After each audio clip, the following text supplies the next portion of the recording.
The elder Luo, who had just been at the initial stage of meridian opening, suddenly emanated an overwhelming aura.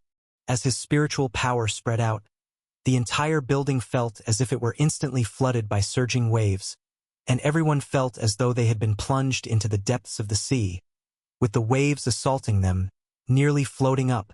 This terrifying onslaught of spiritual power was even more fearsome than the storm crafted by the combined efforts of Fu Mingpu and He Kaiwei just moments ago. They couldn't withstand this horrendous impact of spiritual power. Every person in the archives building was horrified, not to mention those in the god refining stage like Mu Yiqing. Even those at the orifice transforming stage, such as Su Yongfeng and other SSRs, began to tremble with fear. They had rarely seen Luo Yunxian take action, and most of the high-level awakeners here had only heard about his notorious reputation and did not know his true strength since he had retired 6 years ago. At that time, some of the people present were even still students. It was only when they experienced this indistinguishable spiritual shock that they understood just how terrifying this old man was. Even Fu Mingpu couldn't help but feel a secret alarm. He had to focus to avoid being affected by this wave of spiritual fluctuations, while He Kaiwei on the other side clenched his teeth tightly. Also a UR, but unlike Fu Mingpu who could resist by focusing, he had to put forth all his strength. This made him even more resentful.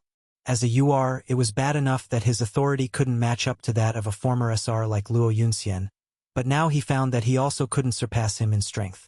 Xiang Beifei, who had been sitting calmly at the meeting, could no longer maintain his composure. He even inhaled several breaths of cold air, thereby lowering the surrounding temperature by several degrees. Discover hidden tales at Novelbin. Calm. Master who pits his own disciple. He was on the verge of tears. With his control over spiritual power and system abilities, hiding from URs like Fu Mingpu and He Kaiwei was no problem, because they weren't strong in spiritual power. Therefore, they hadn't noticed the dead angle in the building.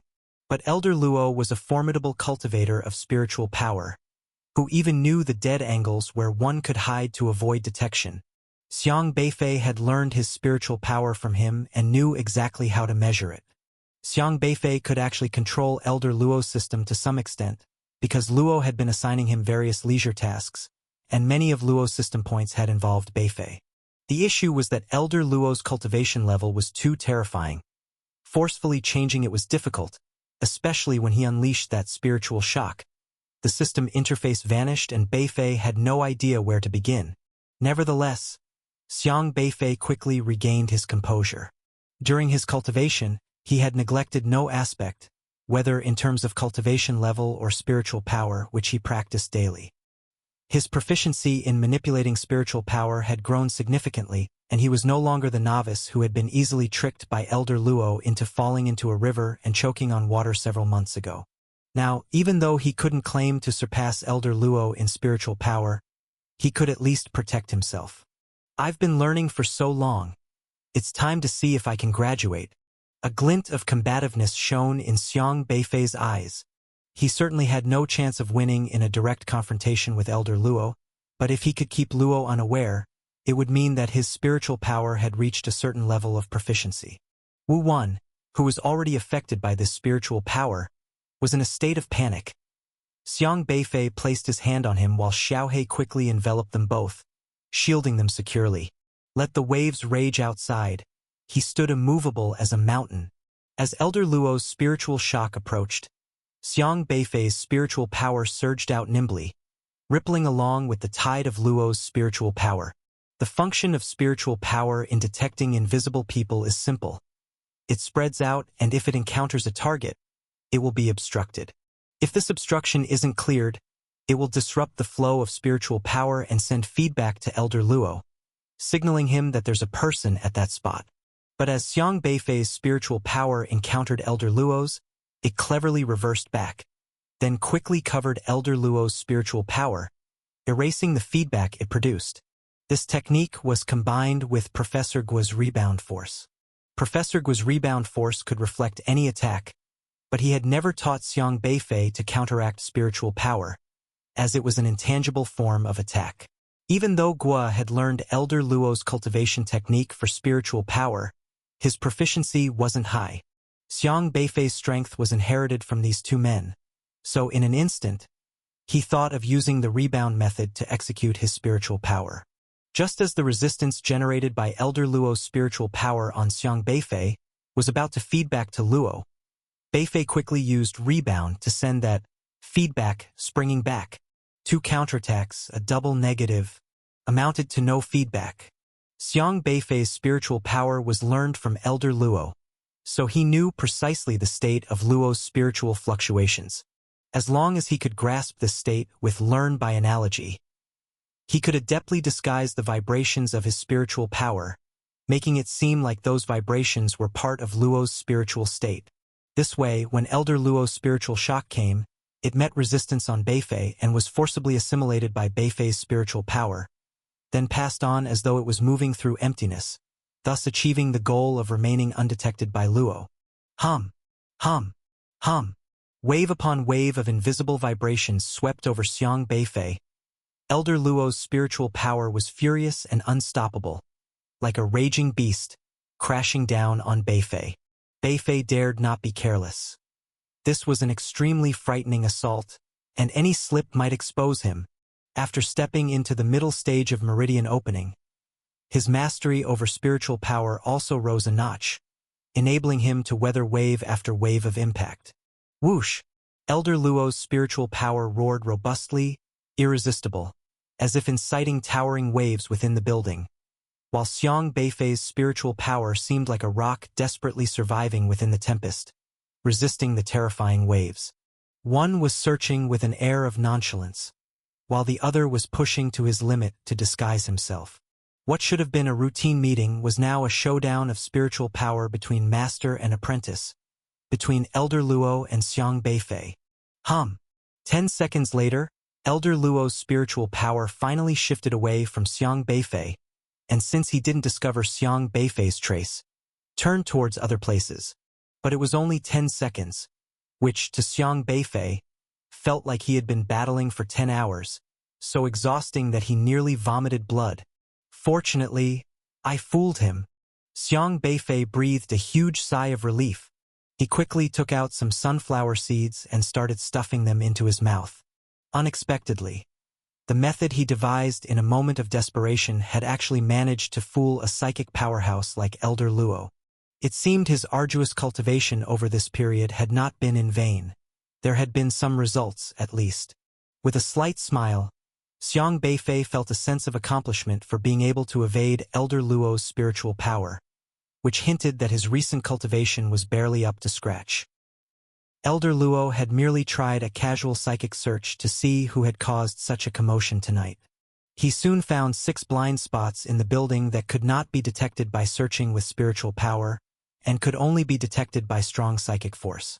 Even a system awakener well-versed in psychic force might not be able to notice them.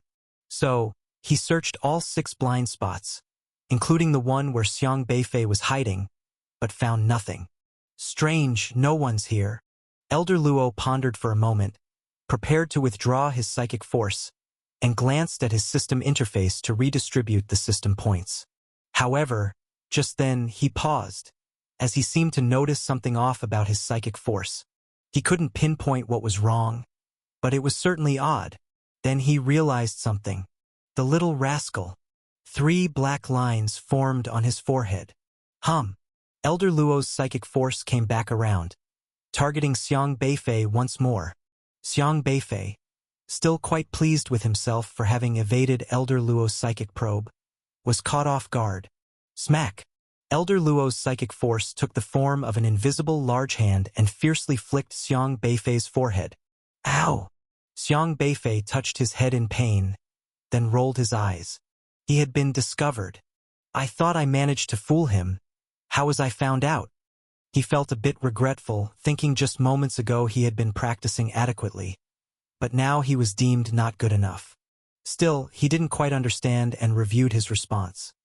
Using the force of the backlash to reinforce his psychic force, he had assimilated Elder Luo's psychic fluctuations and evaded his perception. Everything seemed normal, apparently without any slip-up, so why did Elder Luo suddenly make a comeback? He was utterly baffled. Fortunately, being discovered by Elder Luo wasn't a big deal. It just meant he would get a telling off later, as Elder Luo wouldn't really sell him out. Elder Luo quickly directed his psychic force elsewhere, pretending he hadn't noticed Xiang Beifei until he had searched every last corner. About a minute later, that terrifying wave of psychic force finally vanished. Only then did the high-level awakeners, the SRs and SSRs in the hall, slowly come to their senses, and they quickly realized that the scene before them was somewhat amiss. All the S and SR rank God-refining awakeners were desperately clinging to railings, table legs, and anything else they could hold on to, and some were even hanging from the chandeliers on the wall. Everyone looked breathless as if they had battled fierce winds and waves, and some were still maintaining swimming postures, trying to keep their form in an illusion. The other SSRs, though not as disheveled, were also drenched in sweat, having been scattered all over the place while combating the psychic force. Even Su Yongfeng, who was relatively strong, was tightly grasping the chair beneath him, having indented the steel chair's legs with his grip. Mu Yiqing had retreated to the corner of the wall long ago, leaning tightly against it and panting with shock. Although she was articulate, her eloquence was of no use against such a level of psychic force.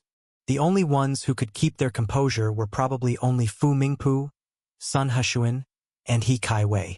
In reality, it was just Fu Mingpu and Sun Heshuan, because He Kaiwei had been given special attention by Elder Luo, and now he was gripping his suit tightly, his originally neat and tidy suit now crumpled and wrinkled. It could be said that Elder Luo's casual psychic attack had made it so nobody in the entire building could maintain their calm. Nearly everyone had been displaced from their original standing spots. People exchanged glances. Their eyes filled with astonishment as they looked at Elder Luo. Didn't find anyone. Elder Luo spread his hands with a hint of regret. No one dared doubt Elder Luo any longer. How could they resist such a powerful spiritual shock? With such capabilities, if it really was Elder Luo who had entered the archives building, they wouldn't have had the slightest chance to resist. But what was that heart aperture that appeared in the archives just now? Fu Mingpu couldn't figure this point out. I remember you need a key to enter the archives. Without it, how could anyone break through the vortex of the different space? Having been a high-ranking member of the Alliance, Elder Luo understood how tightly guarded the archives were. That's exactly the crux of the whole matter, said Fu Mingpu. Elder Luo said, now it seems there are only two possible outcomes. One is that the heart aperture was an illusion. Perhaps the guarding god inside had a fit and misled everyone.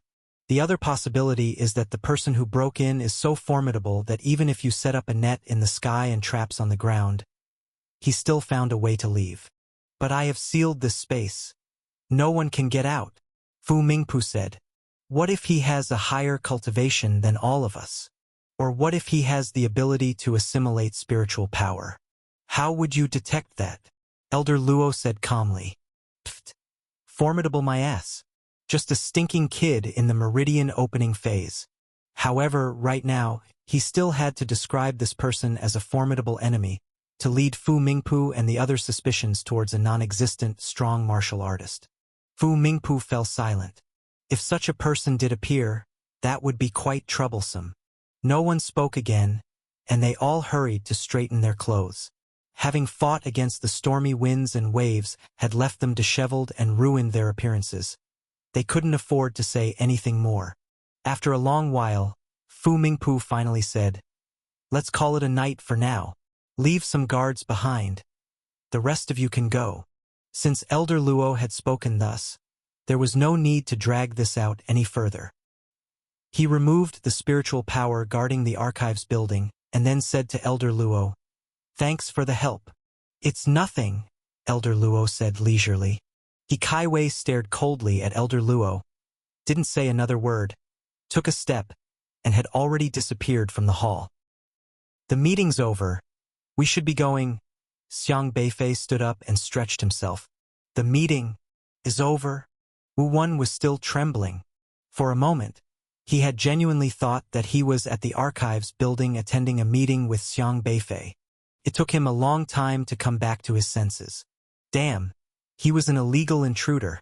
No, his boss was an illegal intruder, too. How could he stay so calm? Wu Wen looked at Xiang Beifei with a face full of awe.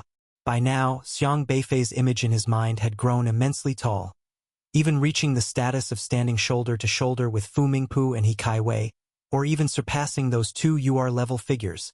The boss is the real deal. Wu Wen was utterly impressed. Xiang Beifei was already walking calmly towards the exit of the archives building, and Wu Wen hurried to follow, his mind full of the events that had just transpired, which all seemed too fantastical to him. Only when they reached a deserted area did Xiang Beifei remove the stealth talisman, but its spiritual power was already depleted. Although system items under his enhancement could go undetected even by UR-level individuals, they were, after all, consumables, and once used, they couldn't be used a second time. Okay, you head back first. Go to work as usual tomorrow, and do whatever you need to do.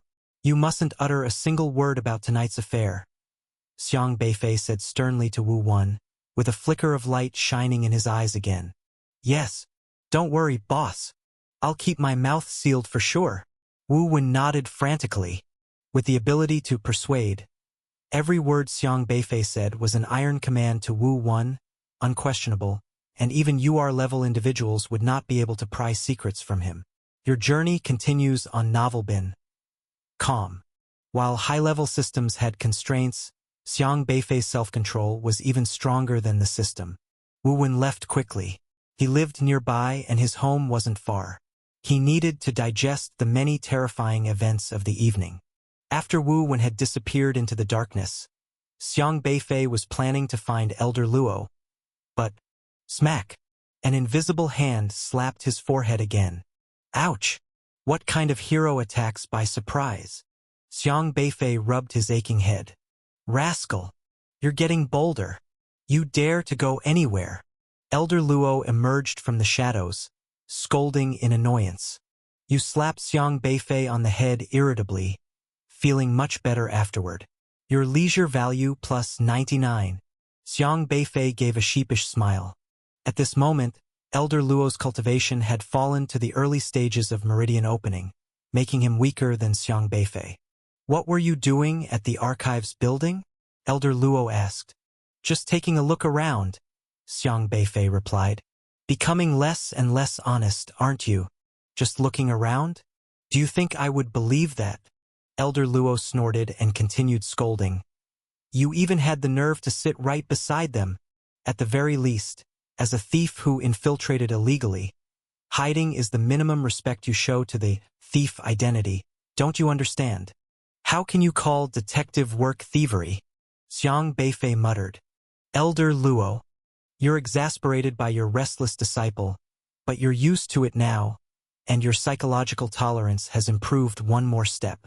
Your leisure value plus 88. Elder Luo was quite annoyed. With that quick tongue of yours, it's a good thing it was me tonight. If it were someone else, you'd likely have been caught. If someone else had been here tonight, I wouldn't have been discovered at all, Xiang Beifei retorted. He had hidden himself well. He didn't take Fu Mingpu and He Kaiwei, both URs, seriously and sat quietly beside them, attending the meeting. Had it not been for Elder Luo, he was confident he wouldn't have been exposed. But come to think of it, I remember trying my best to resist your spiritual power. How did you discover me? Xiang Beifei asked curiously. Hey, you were trained by me. You think I don't know your capabilities? Elder Luo huffed. However, he couldn't help but glance at his system interface. Xiang Beifei noticed this and involuntarily peered at Elder Luo's system interface, saw those earlier system logs, and then froze. Spiritual power check. All normal. No suspicious individuals found in any blind spots of the building yet. Analyzing. If there is indeed an abnormal individual in the building, yet capable of evading the host's perception, then, combining the people the host knows, the three most likely targets are Luo Shanyu, excluded, Xiang Tianxing, excluded, Xiang Beifei, pending. Analyzing Xiang Beifei, with his level of cultivation, it's currently impossible for him to evade the host's perception. The only possibility. He has improved the cultivation technique of spiritual power, surpassing the host's control over it. Please confirm if Xiang Beifei is responsible. If Xiang Beifei has indeed improved his method of employing spiritual power, the host needs his feedback. Reevaluating the most likely hiding places for Xiang Beifei. If the intruder is Xiang Beifei, based on the host's teachings and understanding of his personality, he will most likely do the unexpected. Considering his unconventional behavior in the past, the other 5 blind spots are unlikely. It can be deduced that he is most likely hiding in the 3rd blind spot, boldly participating in this conversation. Please strike the 3rd blind spot repeatedly. You found Xiang Beifei. Gave him a flick on the forehead. Well done. Your leisure value plus 666. Well done? Xiang Beifei's eyes widened. So, smacking my head made you quite happy, huh? His forehead sprouted numerous black lines. This mischievous boy. How did his spiritual power cultivate to such a formidable level? He really managed to deceive me. Elder Luo couldn't help but mutter to himself. Had it been someone else, they probably would not have been able to locate Xiang Beifei, even he hadn't managed to, but it was because he was all too familiar with his trouble-causing disciple. It was solely based on a master's understanding of his apprentice that he guessed. Elder Luo had taught his spiritual power to Xiang Beifei, which led to an issue where his system's control of spiritual power surpassed that of the host, and now his system was particularly focused on Xiang Beifei's feedback. Thus, as soon as it detected that it couldn't sense someone's spiritual power, it considered whether it was Xiang Beifei, who had improved his cultivation techniques. One could say that Xiang Beifei's name shone brightly in Elder Luo's system. Indeed, the old ginger is still spicier. Xiang Beifei couldn't help but sigh. I went through so much trouble, yet I still couldn't deceive him. Thinking of deceiving me? Perhaps after another 10 or 8 years of cultivation. Elder Luo huffed. Despite his words, he actually felt quite amused. Strictly speaking, Xiang Beifei had indeed deceived him. Being surpassed by his disciple in some way did feel a bit disappointing, but he was more happy than anything.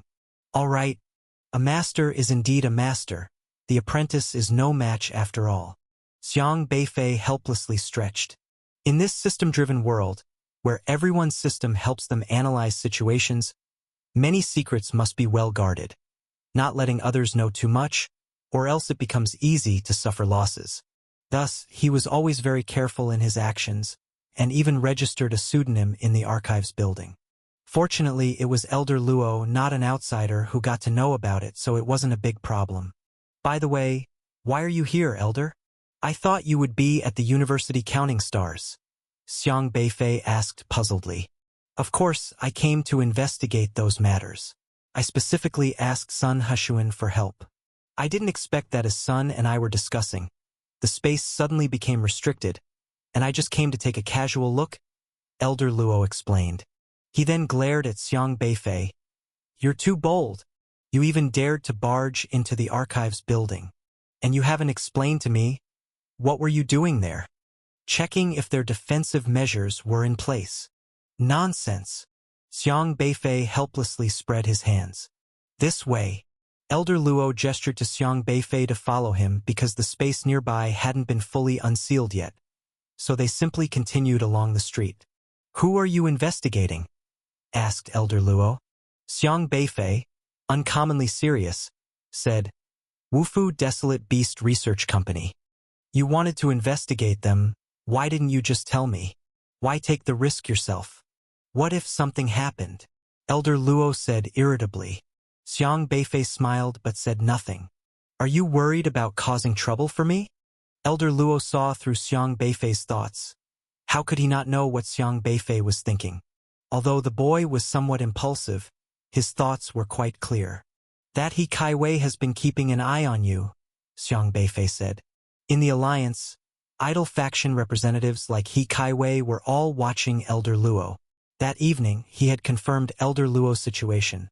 The moment Elder Luo left Liangzhou University, countless eyes were on him. Idol faction had always been looking for a chance to frame him, so Xiang Beifei decided to act on his own. Do you think I don't know he's been monitoring me? Elder Luo snorted disdainfully. But do you really think they can keep an eye on me? Only when he allowed himself to be monitored did he Kaiwei and others have a chance to track his whereabouts. I'm not that afraid of trouble. Some things still must be done, Elder Luo said. After a moment, he knocked on Xiang Beifei's head again. Moreover, did you really think your actions wouldn't involve me? If you were caught, wouldn't they immediately think it was my doing? Could I possibly deny you as my disciple? You could do that. Xiang Beifei grimaced as he rubbed the back of his head. Nonsense. Elder Luo irritably hit Xiang Beifei again. Xiang Beifei's eyes welled up with tears. The old man was far from gentle in his touch. Master and disciple continued along the street. The street lamps were very bright. An alarm had just sounded, prompting many people to hurry home, leaving the road without any other figures. The bright street lamps shone on them, but oddly, their shadows did not follow. After a while, Xiang Beifei said, I won't implicate you, Elder. If something happens, then I will take all the responsibility upon myself, Elder Luo said without hesitation. Xiang Beifei was slightly startled. But what else can we do? Watch you cut off your own future, Elder Luo inquired. Xiang Beifei pursed his lips tightly. All right, don't feel burdened. I'm old, but the future lies with you, Elder Luo said with a serene smile. The older generation always has to pave the way for the younger one. I won't let that happen, Xiang Beifei said. Then you should have consulted with me before acting. The people of the Alliance are not that simple. Elder Luo stopped by a bench on the roadside and sat down, looking up at the sky full of stars. The night sky glittered dazzlingly. Xiang Beifei also sat down, staring at the stars with him. Do you know what I think about every time I look up and count the stars? He asked. Xiang Beifei shook his head. Though the stars are bright, they back onto darkness. Elder Luo sighed softly. We live on this continent surrounded by desolate wilderness, with dangers beyond our domain. What do you think is the greatest threat to us? Elder Luo asked. Human nature, Xiang Beifei replied. Elder Luo looked at him somewhat surprised. Normal people would say it's the desolate beasts from beyond our domain. Human nature is more frightening than desolate beasts, Xiang Beifei stated. He had seen too many people whose values were twisted by the system, who would stop at nothing to complete system tasks. In an age where system talent is revered, higher-level systems always stand at the peak. Just by awakening a higher-level system, the future becomes bright, and one can easily gain power and status, also leading to those who wield power undeservedly. The Alliance's policies are extremely radical. As long as people stand with the Alliance, they can indulge them, even if they groundlessly suspect someone, slander, frame, or even lead to the deaths of many with SR and SSR systems, without facing consequences. High-level systems decide everything. Elder Luo fell silent for a moment. You really are not a normal person. This response was actually what he wanted to convey to Xiang Beifei, originally intending to teach him to be wary of some people, not to blindly trust others. But he didn't expect that Xiang Beifei could see through it all without his guidance. Of course, he didn't know that Xiang Beifei could see everyone's system and understand each person's nature. We, the people of Juzhou, are like those stars backed by darkness, struggling to shine their light to dispel the darkness, battling against it. We often believe that the desolate beasts from the wilderness beyond are the dark side of our world, that our struggle against the desolate beasts is our fight against darkness. Elder Luo sighed. Explore stories at Novelbin.com. But how many contemplate that humans are more terrifying than desolate beasts? I used to firmly believe that the existence of the Alliance was to unite the stars together to resist the darkness. But later I understood that even the stars are not so pure, he said. The Alliance has never tolerated people like Elder Luo, Xiang Beifei remarked. They can't tolerate anyone who doesn't conform, Elder Luo said with a wry smile. I know they are always waiting for the opportunity to find and exploit my faults and then deal with me, but I never gave them that chance. So wherever I go, I always keep an eye out. Just like going out at night, he also needs to bring Sun Hushuan along as a witness. Living like this is very exhausting, Xiang Beifei stated. Yes, it's exhausting, Elder Luo looked at his own system, SR level leisure system. He does leisurely tasks every day, but who knows, even the most leisurely people live tiresomely. Why not change it? Xiang Beifei asked. Elder Luo clearly doesn't need to fear them. Xiang Beifei didn't know Elder Luo's exact level of cultivation, but he was very clear that SR level Elder Luo was certainly capable of deterring those UR awakeners. I'm not afraid of them, said Elder Luo, his wise eyes rarely showing a hint of confusion. I just don't know how to make a change. Why? What good is it to cultivate my own power and oppose the alliance? Perhaps I could win, maybe they could win, but the end result would inevitably be that both sides suffer. Once humans start fighting among themselves, when the desolate beasts sweep in, who will stand against them? What about those innocent civilians? Elder Luo hadn't thought about changing the status quo. He simply couldn't let go of the civilians of Jojo. No matter what, the high-level awakeners of the Alliance always possessed great combat power. They might scheme against each other or push others out, but undeniable was their strength to fight against the tide of beasts and hold Jojo's defense line. But once a civil war started, the high-level combat power would sharply decline. Your adventure continues at Novelbin. Calm. But we must still strive for a glimmer of hope, said Xiang Beifei. Have you ever thought about what to do after I win and how to change the alliance? High-level awakeners still have formidable combat strength. They have good aptitude, cultivate quickly, and we still need to rely on these people to fight the desolate beasts. We need to recruit them. 10 or 20 years from now, the alliance I lead will still be dominated by high-level awakeners. What difference would it make from the current alliance under my management? At least then it would be you leading it.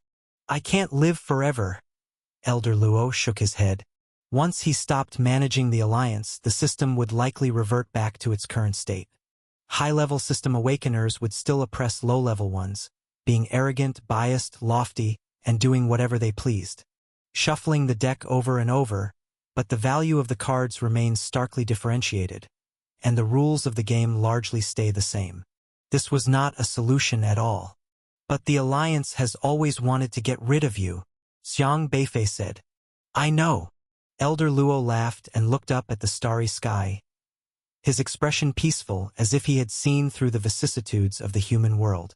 I only hope to die on the battlefield fighting against the tide of beasts, not in the hands of those people. He wanted to protect the civilians of Jojo, so he was unwilling to provoke trouble and involve innocent people. For such an old man, dying to protect the civilians of Jojo was the best outcome. Xiang Beifei remained silent. Elder Luo must live, he finally said. Elder Luo turned his head and looked at Xiang Beifei. Those who should live must live.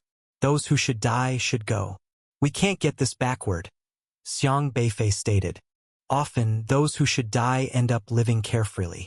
Xiang Beifei didn't like this. Elder Luo was momentarily stunned. He saw a strange glimmer in the boy's eyes, a glimmer that seemed even brighter than the stars above. I will find a way to change things, Xiang Beifei declared. In this world where the system was supreme, Elder Luo was a system awakener himself. He couldn't see other systems, so he couldn't see how to change. But Xiang Beifei was different. Elder Luo's expression softened slightly. You must stay alive. I can't handle this alone, Xiang Beifei said. His tone was firm, like a plea but also like a conviction. He had never thought about changing the world. But if he were to do it, it would have to be for this old man. He couldn't just watch an old predecessor, who had fought for the mainland of Jojo all his life, get marginalized and framed by those incompetent yet high-ranking nobodies after stepping down. Heroes may fade with time, but they shouldn't be forced into a corner. Elder Luo stared at Xiang Beifei, lost in thought. The young face, calm and leisurely. They say he's mature, but he still acts like a kid, reckless and rash. Sometimes his words can choke a person to death. They say he's immature, yet he seems to see through everyone. All right, Elder Luo smiled. Perhaps that hope really did exist within this child. Xiang Beifei was an N-level awakener. Even if his talent was a bit off, the Alliance, to monitor both him and his master, had now labeled Xiang Beifei as N-level, turning him into a national option pursued by other N-level awakeners. Perhaps this was an opportunity. But where exactly was the road to change? Elder Luo couldn't figure it out. He had been lost for many years. An old man and a young man sat by the roadside in silence, neither speaking. The natural cycle of stars went on, some dimming while others grew brighter. I won't ask what you do at night, but in the future, make sure to protect yourself, Elder Luo said. He didn't know where that road was, but he hoped Xiang Beifei could find it. Since that was the case, he didn't need to interfere. He would let the child act on his own and would only help out at crucial moments when needed. Xiang Beifei nodded. I'll take you back. Elder Luo stood up, his aura pulsating. He swept up Xiang Beifei, breaking through the spatial lockdown and vanished from the spot. About 10 seconds after they disappeared, He Kaiwei's figure slowly appeared from another place. Arrogant. He Kaiwei snorted coldly. He had been trying to find Luo Yunxian and follow him, but he had no luck. Had it not been for Luo Yunxian breaking the spatial lockdown and triggering the spatial restrictions, he wouldn't have found this place at all. Just you wait. One day I'll make sure you disappear from this world, He Kaiwei said with a chilling glint in his eyes. He looked towards his system. Current mission. Become the true commander of the Alliance's Desolate Beast Defense. Choose a method to complete the mission. 1. Work diligently.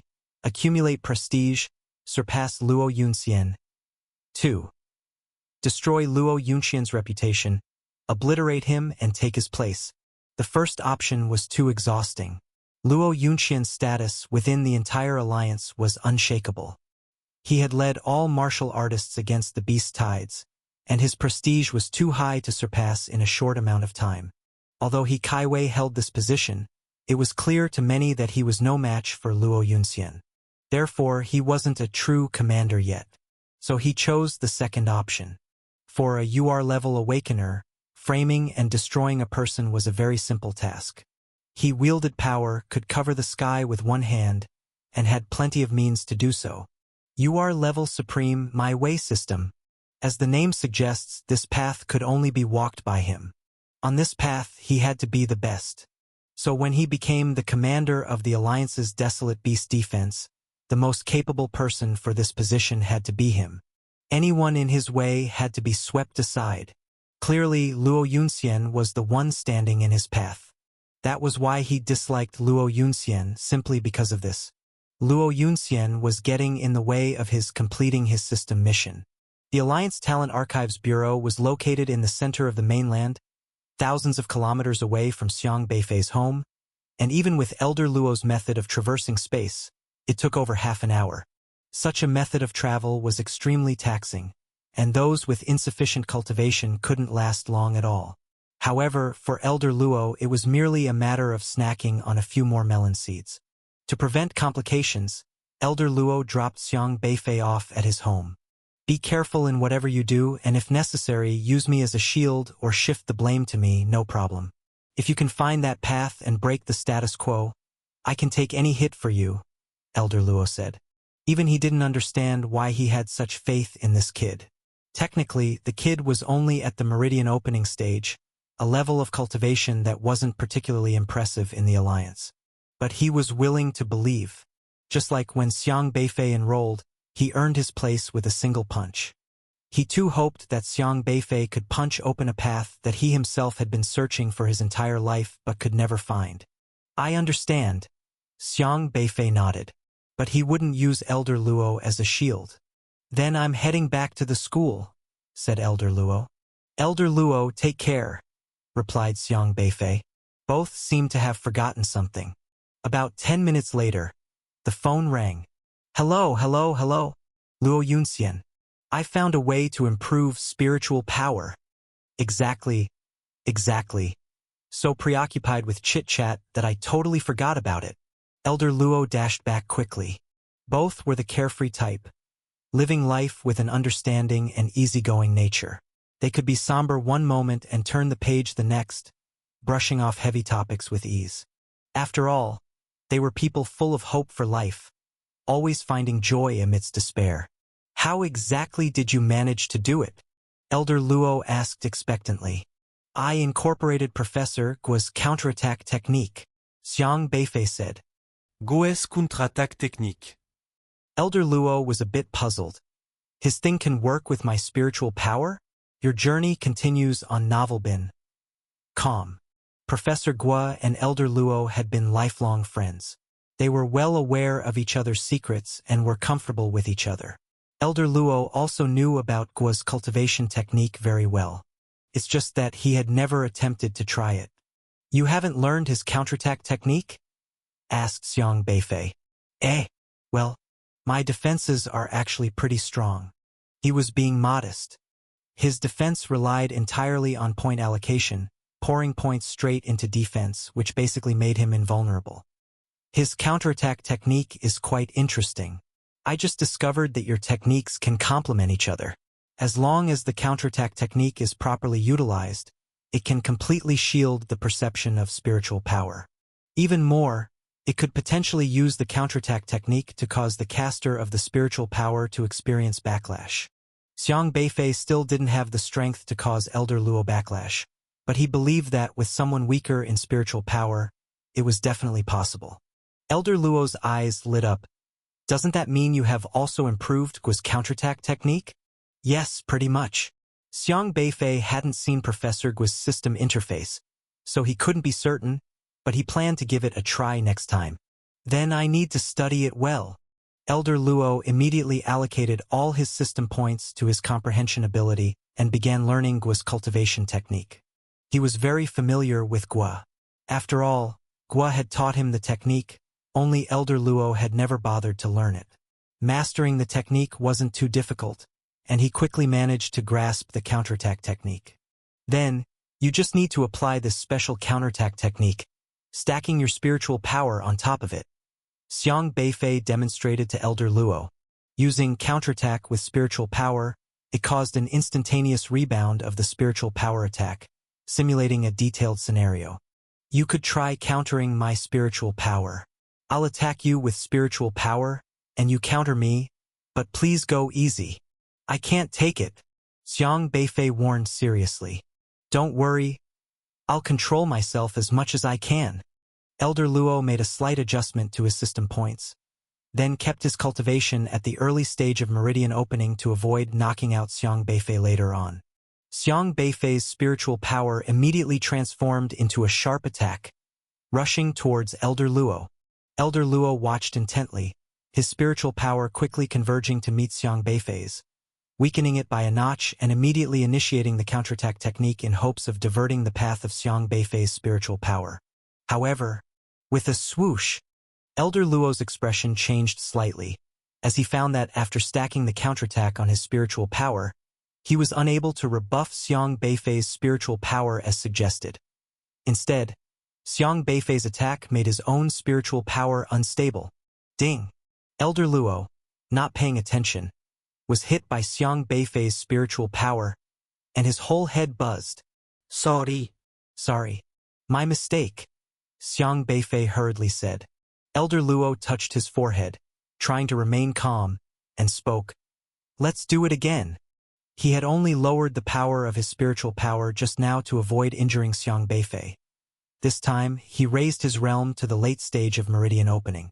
Xiang Beifei continued to unleash spiritual power attacks, and Elder Luo tried to counterattack again. Ding! Sorry. It's fine. Let's do it again. Ding! Ding! No more. Give me a break to catch my breath.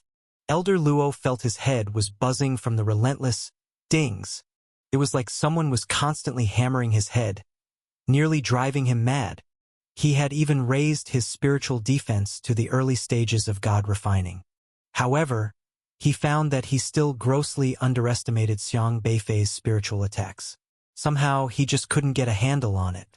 The moment he added counterforce to his spiritual power, it was immediately dispersed by Xiang Beifei's spiritual power. It was no longer a matter of cultivation level. He discovered that whenever he added the counterforce, it made his own spiritual power incredibly fragile, utterly incapable of withstanding the impact. Elder Luo kept rubbing his temples, unable to help but ask, "This method is too difficult. Have you been practicing for a long time?" "Oh no. When you were searching through the building earlier, you startled me. I had a sudden inspiration and just gave it a try. Turned out it's quite effective," Xiang Beifei replied. Elder Luo's eyes widened in disbelief. A sudden inspiration? Just gave it a try. So you succeeded on your first attempt. Yes, very simple. But it's strange. Why can't you get it, Elder? Xiang Beifei said, puzzled. Elder Luo. His face turned red all the way to his ears. Even with his thick skin, he felt guilty at that moment. An apprentice telling his master, "You can't even learn such a simple thing." Normally, it would be the master, frustrated and disappointed, who would say this to an apprentice. But now it seemed to have been reversed. He felt belittled by his apprentice. It's all over. After all, he was supposed to be the master. If he couldn't learn what his apprentice was teaching today, his role as a master would end disgracefully. Cough, cough, cough. I got distracted just now. Let's do it again. Elder Luo just couldn't believe it. Xiang Beifei had an epiphany and managed to learn it, while he had a mountain-shaking, earth-shattering inspiration and still couldn't learn it? Perception ability. 9,999. He had to learn it. Ding, ding, ding. Half an hour later, Elder Luo's mind was filled with incessant dings, and he was completely baffled. He still couldn't learn it. As a master, am I too much of a failure? Elder Luo could no longer maintain his composure. In the past, to temper Xiang Beifei's spiritual power, Elder Luo often sang a song in front of him, turning his spiritual power into raging river waters for Xiang Beifei to resist, leaving him in a sorry state every time. But who would have thought? What goes around comes around. No one is spared by the heavens. Today, when he tried Xiang Beifei's improved spiritual power, it was his turn to be dinged into questioning life. Your mind is all muddled. This is karma. Leisure value plus 66. Elder Luo kept tapping his own head. Although he hadn't mastered it, after all, it was his own little white crane. Despite cursing out loud, he wasn't truly angry in his heart. As long as he wasn't angry, the leisure value he added was substantial. Xiang Beifei, propping his chin, was seriously contemplating a problem. Does Elder Luo not understand the state of my spiritual power? He asked. I do understand. Don't I throw you into the river every day? Then why can I do it and Elder Luo can't? I'd like to know that too. It must be because you didn't study seriously. Learning this is very important for you, Elder Luo. You need to let go of your pride. You can't feel awkward just because I am your disciple. Feeling burdened psychologically won't do. Xiang Beifei spoke earnestly and persuasively. You can't master the improved spiritual power cultivation technique. How embarrassing. Leisure value plus 55. Elder Luo. 1,000,000 alpacas were thundering through his heart. It wasn't that he hadn't studied seriously. He had indeed studied very diligently. Explore new worlds at Novelbin. Calm. In order not to lose face in front of his disciple, he had learned with unmatched focus. But hell, no matter what, he just couldn't master it. Damn it. How much more pride do I have to swallow for you? Kneel down for you? Shall I call you master? Elder Luo said irately. No, that's not what I mean. Don't be angry, Elder. I will think of another way. Xiang Beifei forced a smile. He was truly considering the system feedback for Elder Luo's benefit. The last time he improved Rapid Flame, Lu Hong's S-rank system had given a lot of rewards, so for SR-rank Elder Luo to master it, logic said it should be even more. Elder Luo's strength is linked to his leisure value. Adding leisure value is much more straightforward than those fancy system items. The higher his strength, the less likely he would be tricked by others in the alliance. He must help him. For this master, Xiang Beifei was truly worried. Elder Luo was originally quite good-natured, but he was increasingly doubting life due to the incessant dings. This cultivation technique was indeed challenging. After all, it was an SR-level spiritual power, not like the initial S-level Rapid Flame, which merely vibrated the spiritual power and the improvement was simple. Lu Hong mastered it easily. But this time, it required combining SR-level spiritual power with SR-level reversal, which raised the difficulty to an entirely new level. However, Xiang Beifei soon discovered the reason why Elder Luo couldn't learn it. The operation method of spiritual power was different. Spiritual power is a unique kind of spiritual power, but the way spiritual power operates varies from person to person. Xiang Beifei's spiritual power was always more special than ordinary people. Practicing the chaotic yin and yang tu qi, his spiritual power has always been not easily comparable to others. In Xiang Beifei's eyes, all the system cultivation techniques seemed to be capable of integrating with the chaos dual qi formula. Even if there were conflicts, this cultivation technique could easily resolve them. Therefore, he could learn any cultivation technique as long as he was willing. There was none he couldn't master. But Elder Luo was different. His cultivation techniques were all from his own system, which was far different from Xiang Beifei's spiritual power. Can he learn it? Xiang Beifei turned and asked Xiaohe. Woof! Woof woof! Xiaohe shook his head. This cultivation method is quite special, and others cannot learn it. If they can't learn it, then we must revamp the way spiritual power is circulated. Xiang Beifei spent a full 2 hours studying Elder Luo's spiritual power. Then, relying on learn by analogy, he mimicked his circulation method and transferred it into his spiritual power. After combining it with the counterstrike, he discovered that, indeed, 2 SR-level cultivation techniques would clash. This was also why Elder Luo's spiritual power became so vulnerable upon using the methods instructed by Xiang Beifei. Unless one of the techniques was swapped for an S-rank, there might be a slim chance. Since that is the case, is it possible to ask him to also change his circulation method? Xiang Beifei, comparing his own spiritual power, then referencing Elder Luo's, helped him analyze it. The analysis process was not very smooth. He tried over 100 times and failed just as many times. Fortunately, he was extremely proficient in both spiritual power and the counterstrike techniques, and Elder Luo and Professor Gua had taught him both techniques without reservation from the beginning. Thus, he utilized learn by analogy to continuously make improvements. Fortunately, he managed to succeed. Your spiritual power cannot be dispersed directly. To reach that level, you must first take a detour, and the counterstrike must be incorporated during this detour. This way, the obstruction between the counterstrike and spiritual power can be eliminated, and it will definitely be feasible.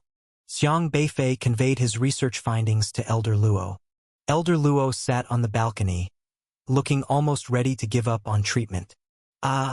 Forget it, no more effort, having failed so many times. I accept my fate. You definitely have better talent than I, probably only you can master it. Elder Luo sighed and after a long pause said, I'll be relieved if you can surpass me. Don't give up. Failure is the mother of success. Xiang Beifei said sternly. My failures are almost becoming the great-grandmother of success. Elder Luo touched his forehead. Trust me. This time there will be no issues, Xiang Beifei said with utter certainty. Elder Luo, looking at how serious Xiang Beifei was, felt quite moved. This kid really is persistent. No wonder he stands out among his peers, with great talent and patience. Okay, let's try then. The worst that'll happen is getting stung a few more times. Elder Luo didn't hold much hope for this attempt either. This time, don't use the counterstrike, just use spiritual power. Xiang Beifei's spiritual power swept out again. Elder Luo tried the method Xiang Beifei had researched as his spiritual power just began to disperse. Immediately, Xiang Beifei entwined his spiritual power around Elder Luo's from a bizarre angle. Follow my spiritual power. Xiang Beifei led his spiritual power, then made another turn, and during the detour, he shouted, Now! Elder Luo immediately exerted the counterstrike force, merging it into his own spiritual power. Suddenly, there was a flash before his eyes. This time, his spiritual power during the detour perfectly synchronized with the counterstrike. Whoosh! Xiang Beifei's spiritual power was repelled back. Did it work? Elder Luo was suddenly stunned. His face lit up with surprise. It actually worked. The despondent master finally learned the diligently devised cultivation technique of his disciple. No more stings, tearfully moving. Leisure value plus 233. Elder Luo. Even his own system was despising him. How utterly humiliating. The system has detected that Xiang Beifei has improved the host's spiritual power. Spiritual power cultivation technique strength increased by 10%. The host's control over spiritual power has gone up a notch. Since Xiang Beifei is more suited to cultivate this spiritual power than the host must cultivate him and assist him in continuing to improve the methods of employing spiritual power. This improvement in spiritual power will greatly assist in boosting the host's overall strength in the future. The system will provide the host with an additional reward. Leisure value plus 100,000. 100,000. Even Elder Luo couldn't help but exclaim out loud.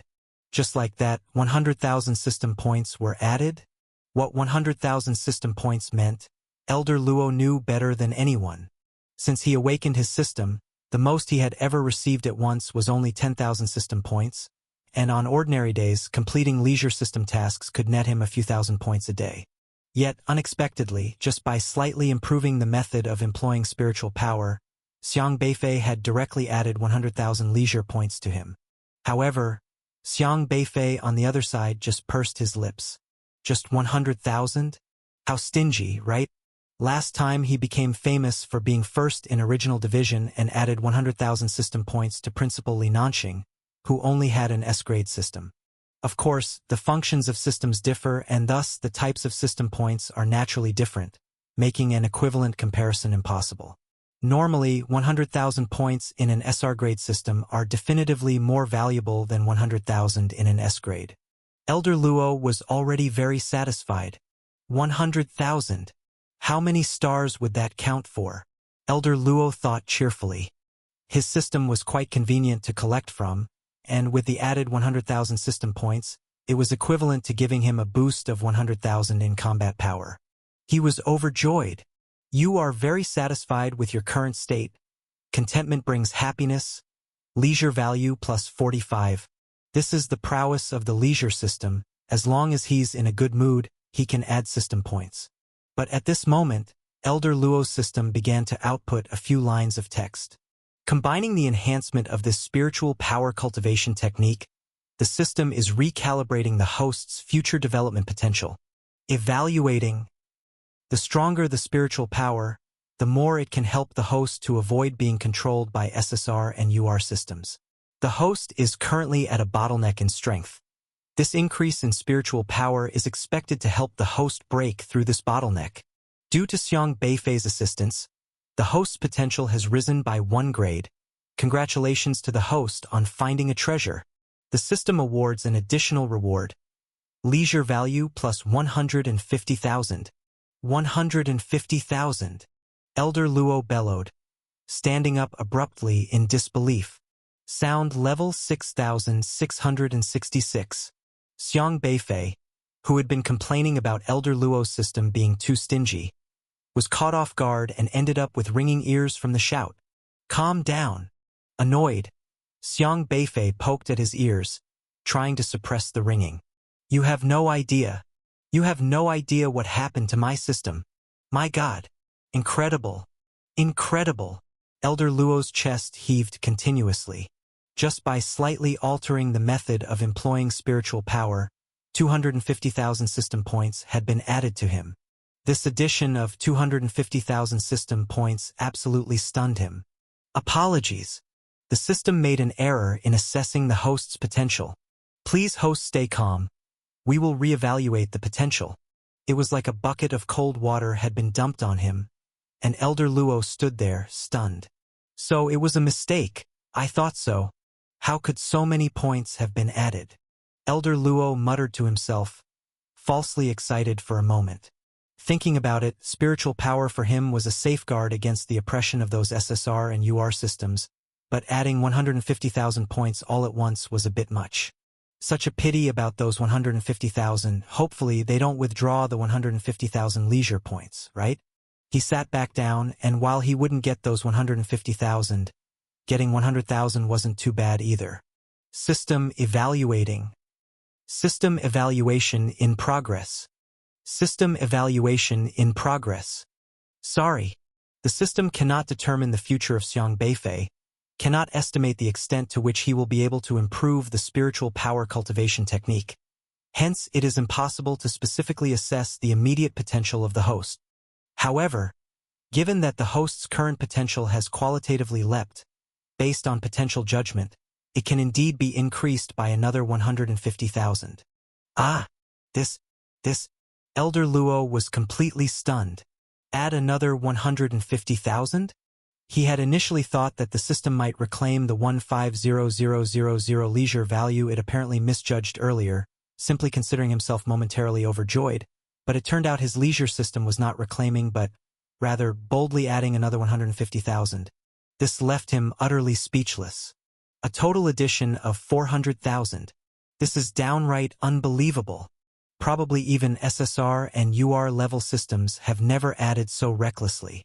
Sorry, the system still underestimated Xiang Beifei's potential.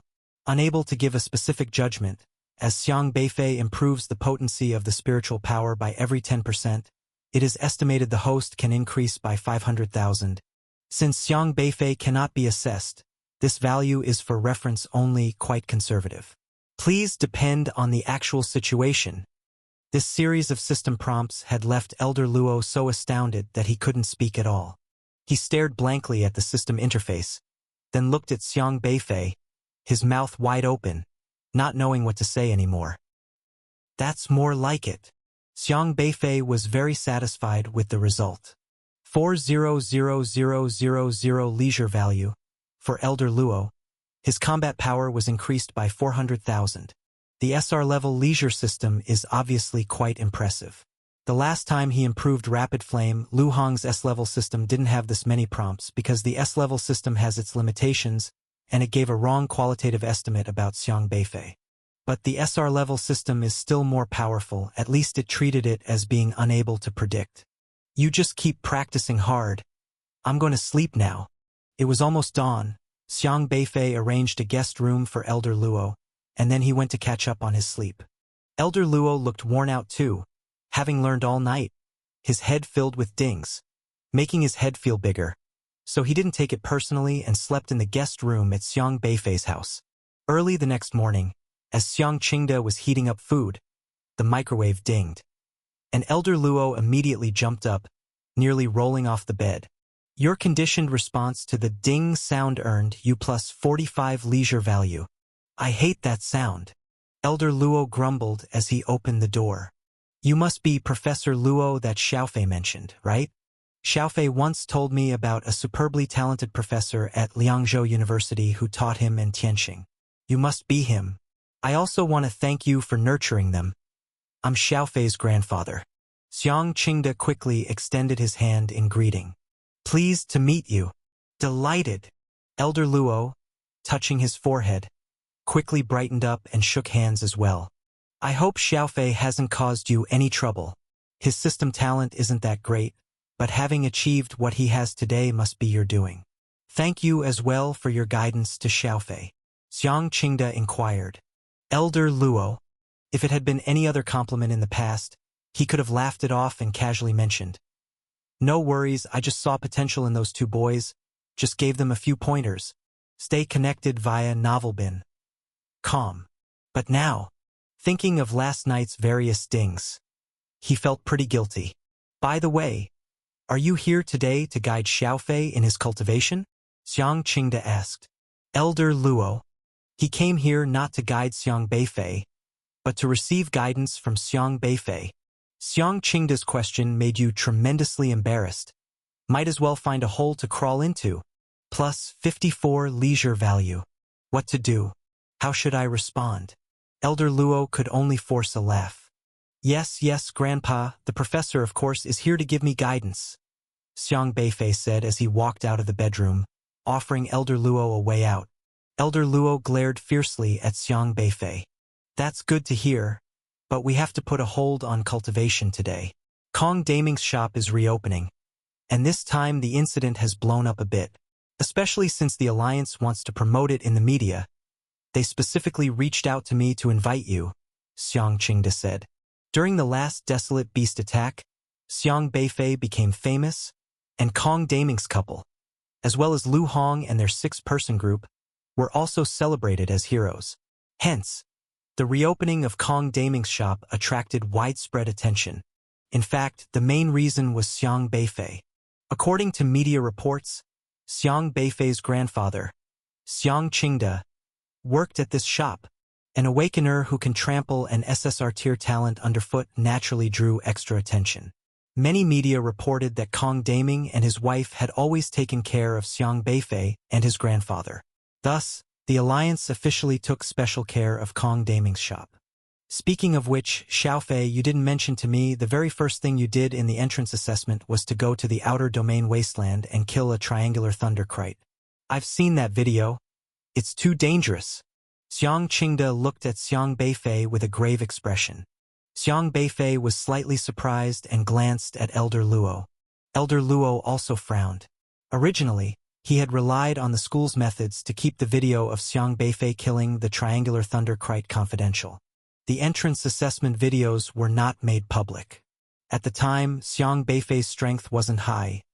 The way he killed the triangular thunderkite was a very special technique. Elder Luo wanted to keep these matters secret precisely because he worried that others would study Xiang Beifei, speculate about his system abilities, and thus target Xiang Beifei, making his future path very bumpy. But unexpectedly, what was originally a UR tier secret measure had been leaked. This video has been leaked as well? Xiang Beifei asked. Take a look. Xiang Qingde handed his phone to Xiang Beifei, displaying the video of Xiang Beifei brandishing his sword and striking the triangular thunderkite. Xiaowen said it's all over the internet now. Professor Luo, are the entrance assessments at Liangzhou University always this dangerous? Was he even capable of such a feat as a freshman? Xiang Qingde asked gravely. Enjoy more content from Novelbin.com. This, Elder Luo hesitated. Grandpa, Professor Luo personally taught me how to kill the triangular thunderkite, so there wasn't much danger. They had safety measures and the professor was watching nearby. If there was any danger, he would intervene. You don't need to worry too much, Grandpa, Xiang Beifei said. Elder Luo sighed. So that's how it is. Then I'm relieved. Professor Luo, I must thank you for your guidance with my grandson. Continue on. I won't disturb you anymore. Xiang Qingde seemed much more relaxed, thinking that the assessment didn't seem all that dangerous after all. Of course, it's my duty, Elder Luo said, but couldn't help hearing the ding-ding-ding sound in his head when he heard the word guidance. Xiang Beifei pulled out his own phone and found countless calls from unfamiliar numbers. He knew without guessing that these past few days, many people wanted to contact him. He also saw a call from Mu Yiqing. He didn't bother with them and opened the news app, searching for the 3 characters, Xiang Beifei. Instantly, a plethora of information appeared, where he went to school, who his friends were, what had happened, what achievements he made when he began to rise, who helped him, where he lived, when he moved house. It seemed that the alliance had leaked almost everything. Even what courses he took at Liangzhou University when he went to the outer domain wasteland, and how well he did in each course were revealed in detail. Liangzhou University isn't as pure as it used to be, Xiang Beifei mused to himself. Although Liangzhou University has Elder Luo sitting at the helm, the daily management is not his responsibility. For example, the dean responsible for managing the martial arts college, Wei Tong, is an SSR-level scholar of the literary Dao sent by the alliance specifically to meddle in the university's everyday affairs. That an expert on the literary Dao who doesn't even understand desolate beast species is managing the martial arts college is a joke in itself. Thus, it's quite normal for someone like Xiang Beifei, as a student of Liangzhou University, to leak such supposedly classified information. I'm heading to the store now. Xiaofei, you just need to find some time to stop by later, Xiang Qingde said after preparing breakfast and heading out to take care of the final preparations for the store opening. Elder Luo kept silent. He had recently been preoccupied with researching the beast pill of the one-armed crab and had neglected this issue. Now, the university was no longer under his control. Sorry. It's okay. Xiang Beifei shook his head. Does this affect you? Elder Luo asked. What does Elder Luo think? As long as it doesn't affect you, it's good.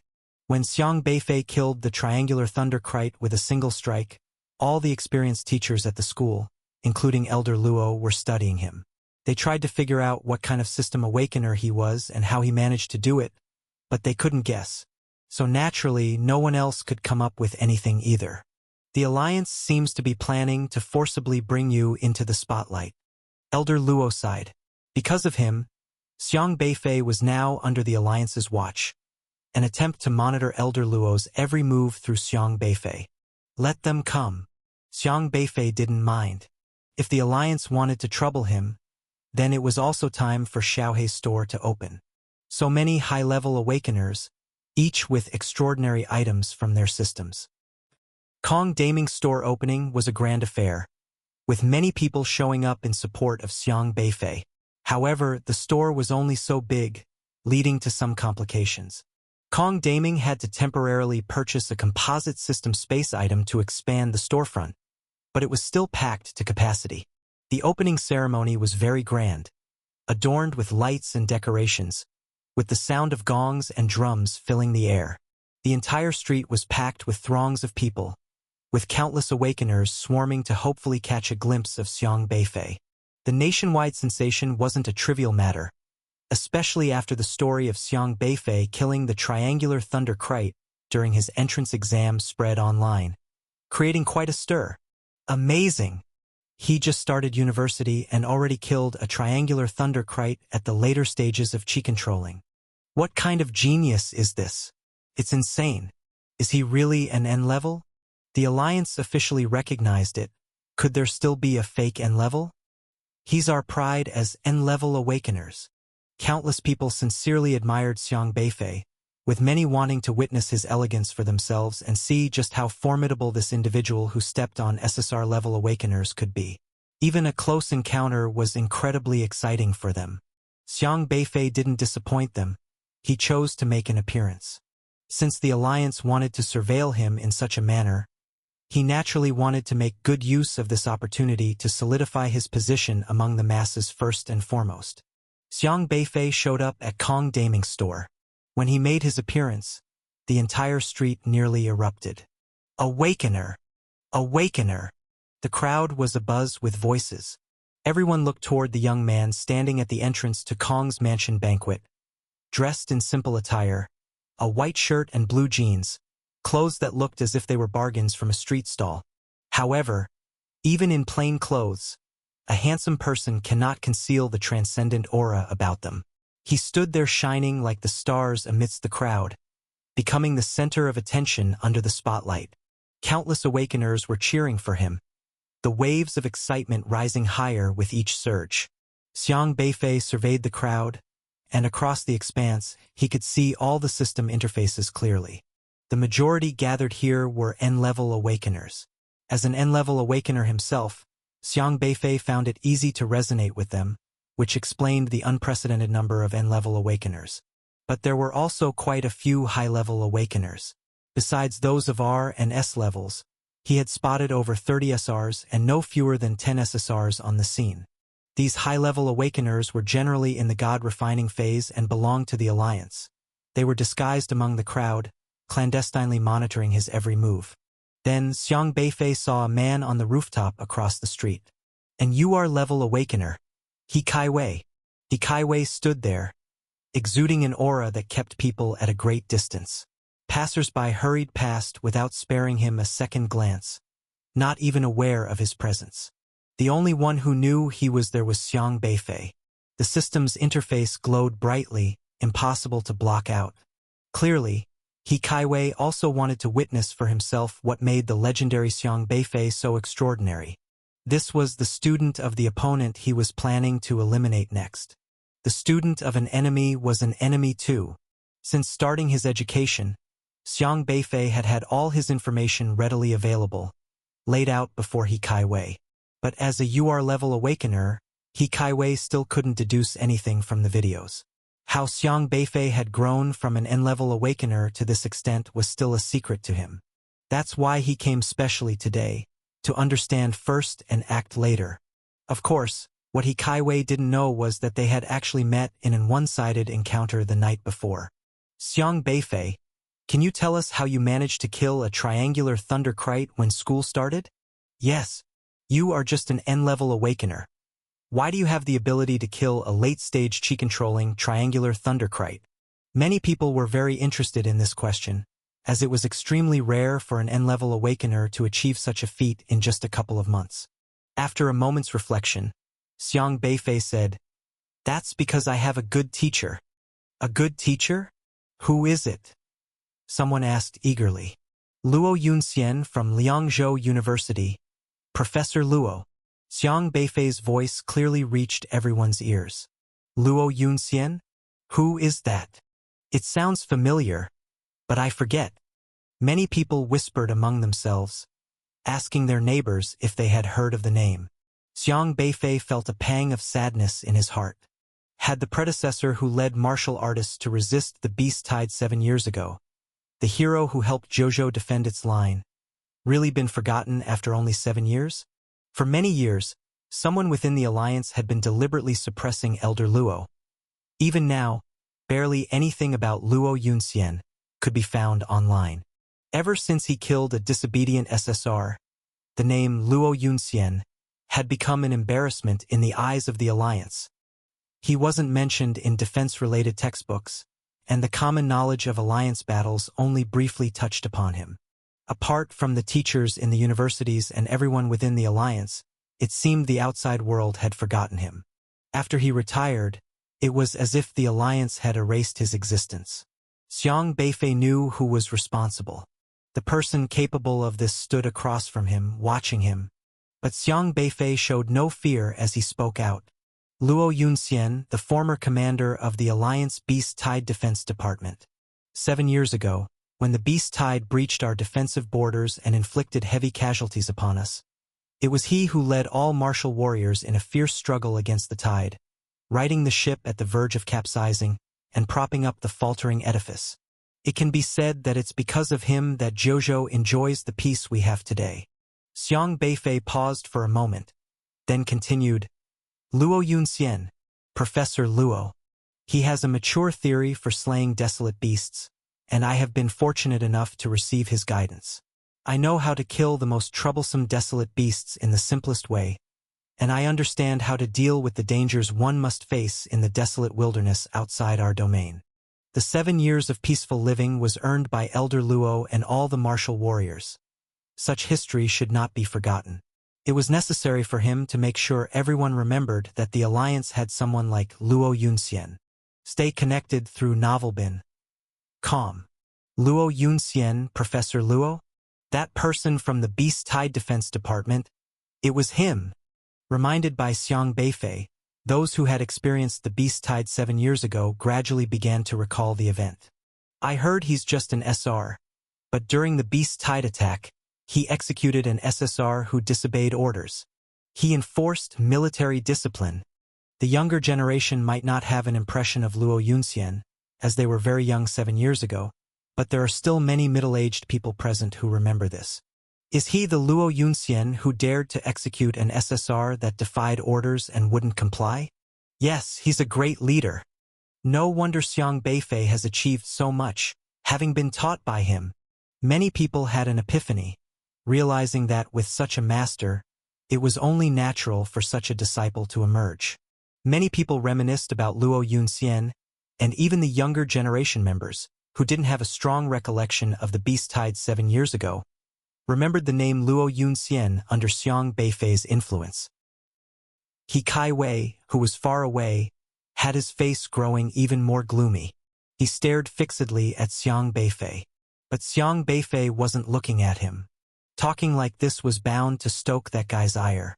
But he didn't care, because whether he spoke out or not, He Kaiwei saw Elder Luo as a thorn in his side, wanting to get rid of him.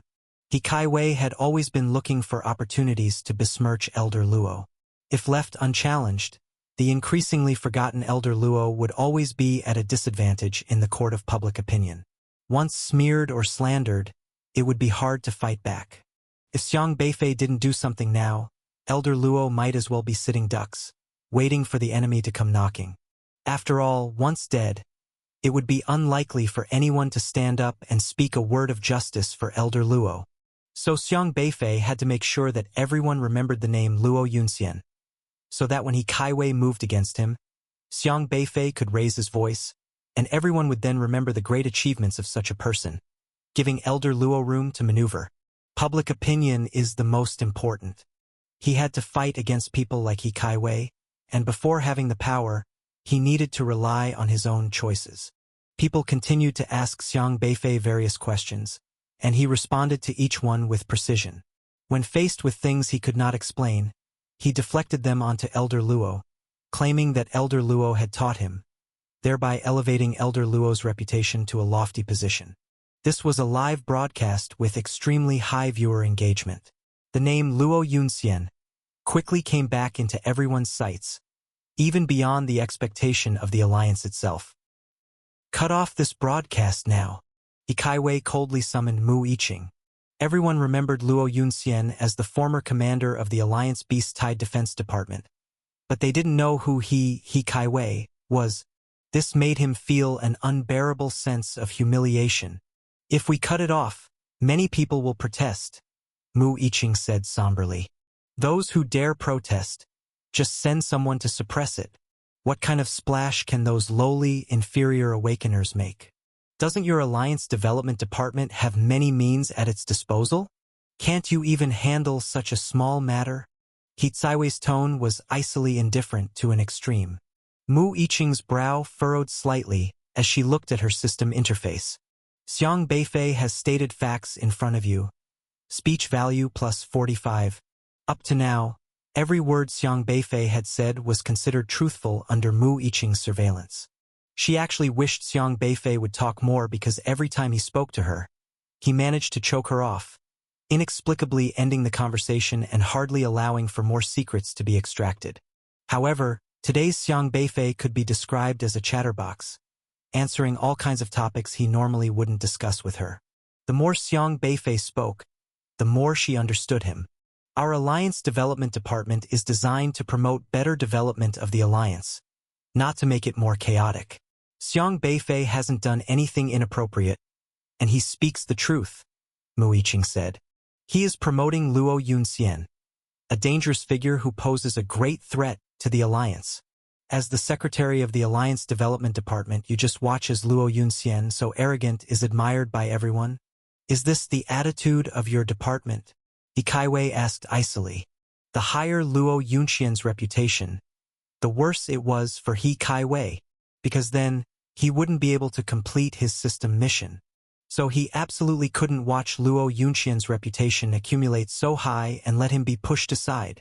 Mu Yiqing pondered for a moment and said, the purpose of the Alliance Development Department has always been to ensure the stability of the Alliance. The things Luo Yunxian did in the past were indeed great and beneficial to the development of the Alliance. It's harmless for the masses to know this. It rather makes them easier to guide. The Alliance now needs a brand new way of management, not to be guided by an outsider who is disdainful of others. The Alliance should elect a new spiritual leader to establish its authority. He Kaiwei exclaimed. For 7 years, no large-scale beast tides have occurred. Luo Yunxian is known to us in the Alliance as the most meritorious person. Everything regarding Xiang Beifei is under control. Tying him with Luo Yunxian, watched by all, will instead make it easier to manage him, Mu Yiqing said. Is this the insight you have as the Secretary of the Development Department? He Kaiwei narrowed his eyes, staring intently at Mu Yiqing. If the Alliance needed someone to establish its authority, it rightfully should be him, He Kaiwei, not Luo Yunxian. And yet Mu Yiqing apparently failed to realize this. But in reality, Mu Yiqing was not slow-witted.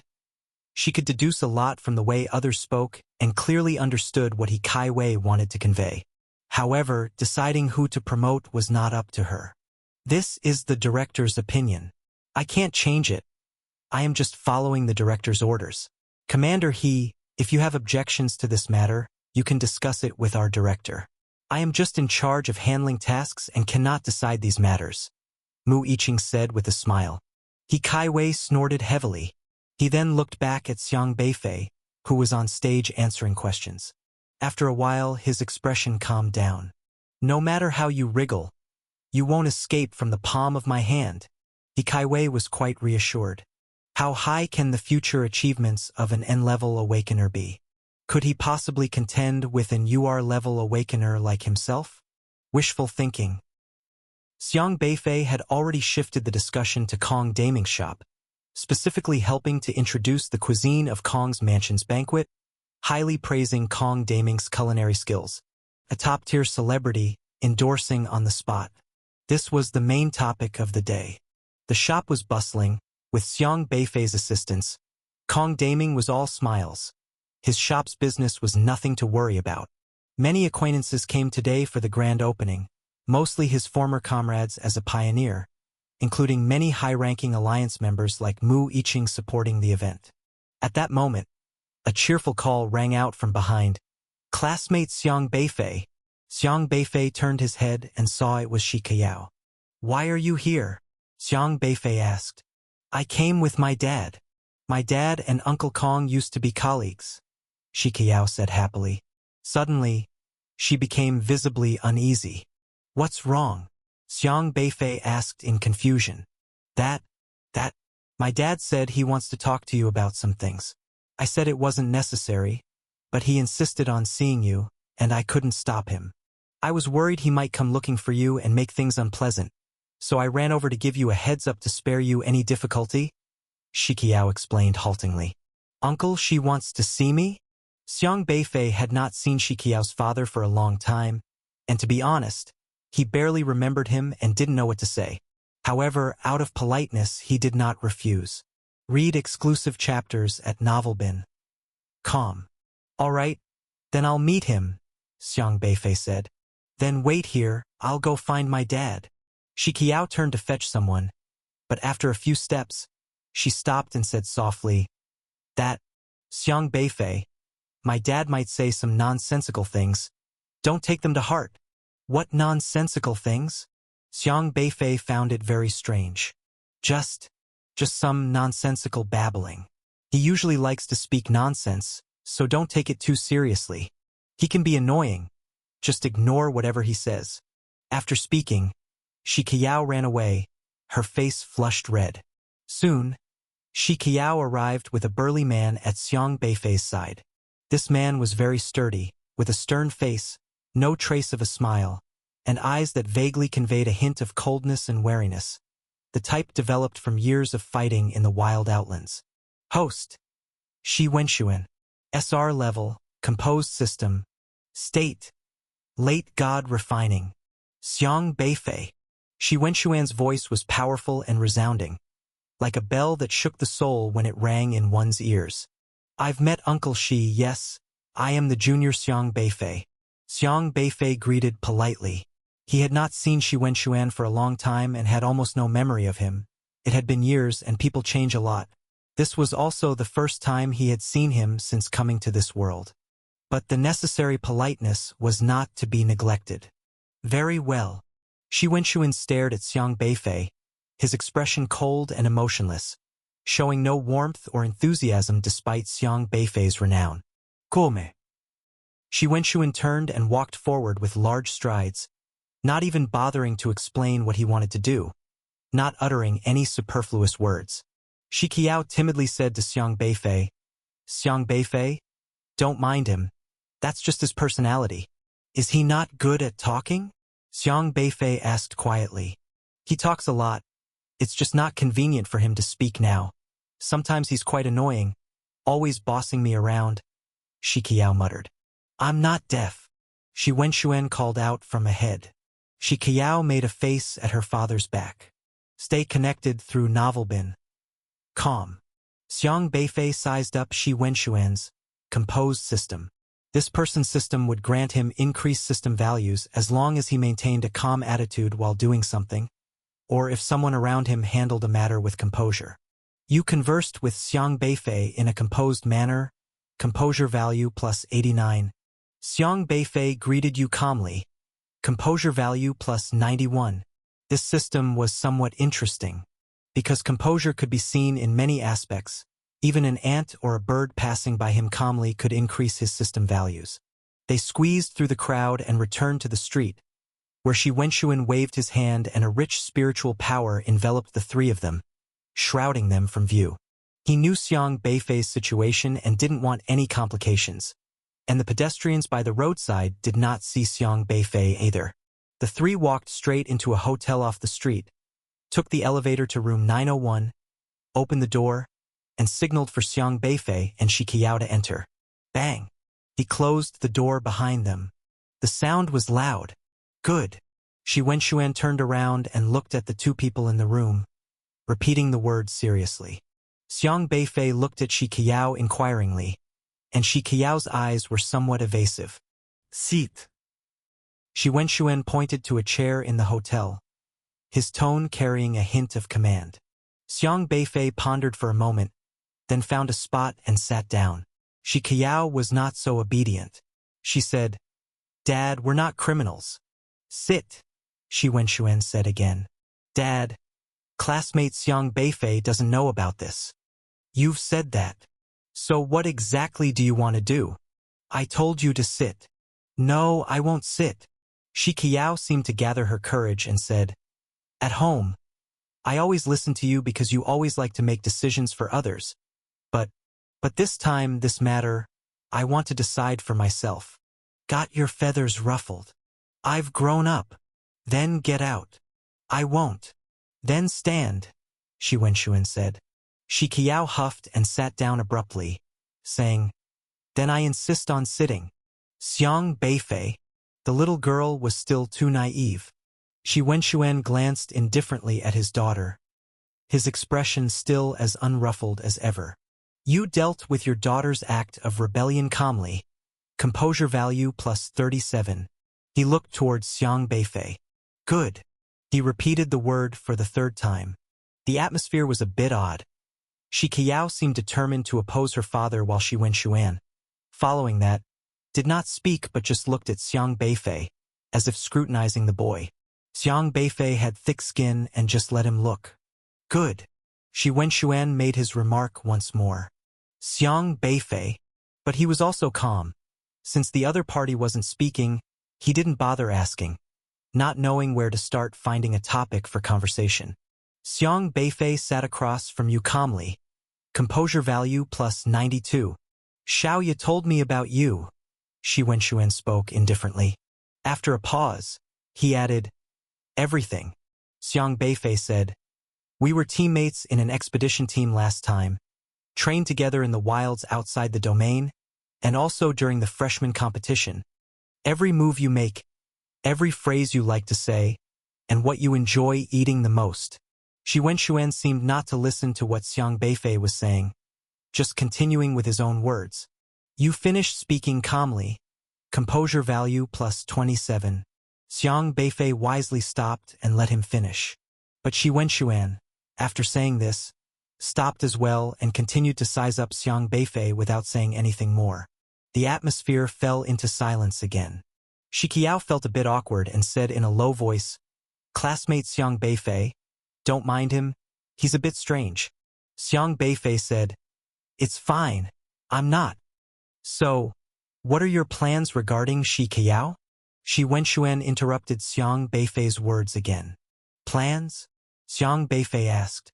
"Dad, I've told you before, he's forgotten. It was such a trivial matter, and it wasn't any serious agreement. I wouldn't even remember if you didn't bring it up," Shi Qiao muttered. "Whether or not it's considered serious is not for you to decide," Shi Wenxuan said coldly. He looked towards Xiang Beifei and asked, "You've forgotten? Forgotten what? Can you please explain directly?" Xiang Beifei asked. "The marriage arrangement. You and my daughter have a marriage arrangement," Shi Wenxuan said. Xiang Beifei's eyes widened as he turned to look at Shi Qiao. Shi Qiao blushed and stammered. "What's going on here?" he asked, puzzled. "It was many years ago, your forgetting is understandable. What your father and I said over drinks could have been dismissed as idle talk, and if you weren't willing, we could have discussed it with your father. But your father is no longer with us, and if I unilaterally annul the marriage arrangement, It would seem like I'm bullying, so you need to give a response. Shi Wenxuan stated forthrightly. Xiang Beifei looked at Shi Qiao in surprise, then back at Shi Wenxuan. He suddenly had a fiancé thrust upon him out of nowhere? What direction was this going to take from here? Shi Qiao's face turned red again, and she said softly, Xiang Beifei, you don't need to answer him. That's just some drunken promise they made. It's really not necessary. Xiaoya, step outside, Shi Wenxuan said. No. Shi Qiao protested anxiously. I want to have a man-to-man conversation with Xiang Beifei. Shi Wenxuan's gaze was stern as he looked at Xiang Beifei. You can't fight, Shi Qiao exclaimed in urgency. Men's matters should be settled among men, Shi Wenxuan continued. I object. A woman's objection is invalid to men's affairs. If you say that, I'll go tell Mom. With a flick of his hand, Shi Wenxuan suddenly summoned spiritual power that wrapped around Shi Qiao, and before she could react, she was locked out of the hotel room.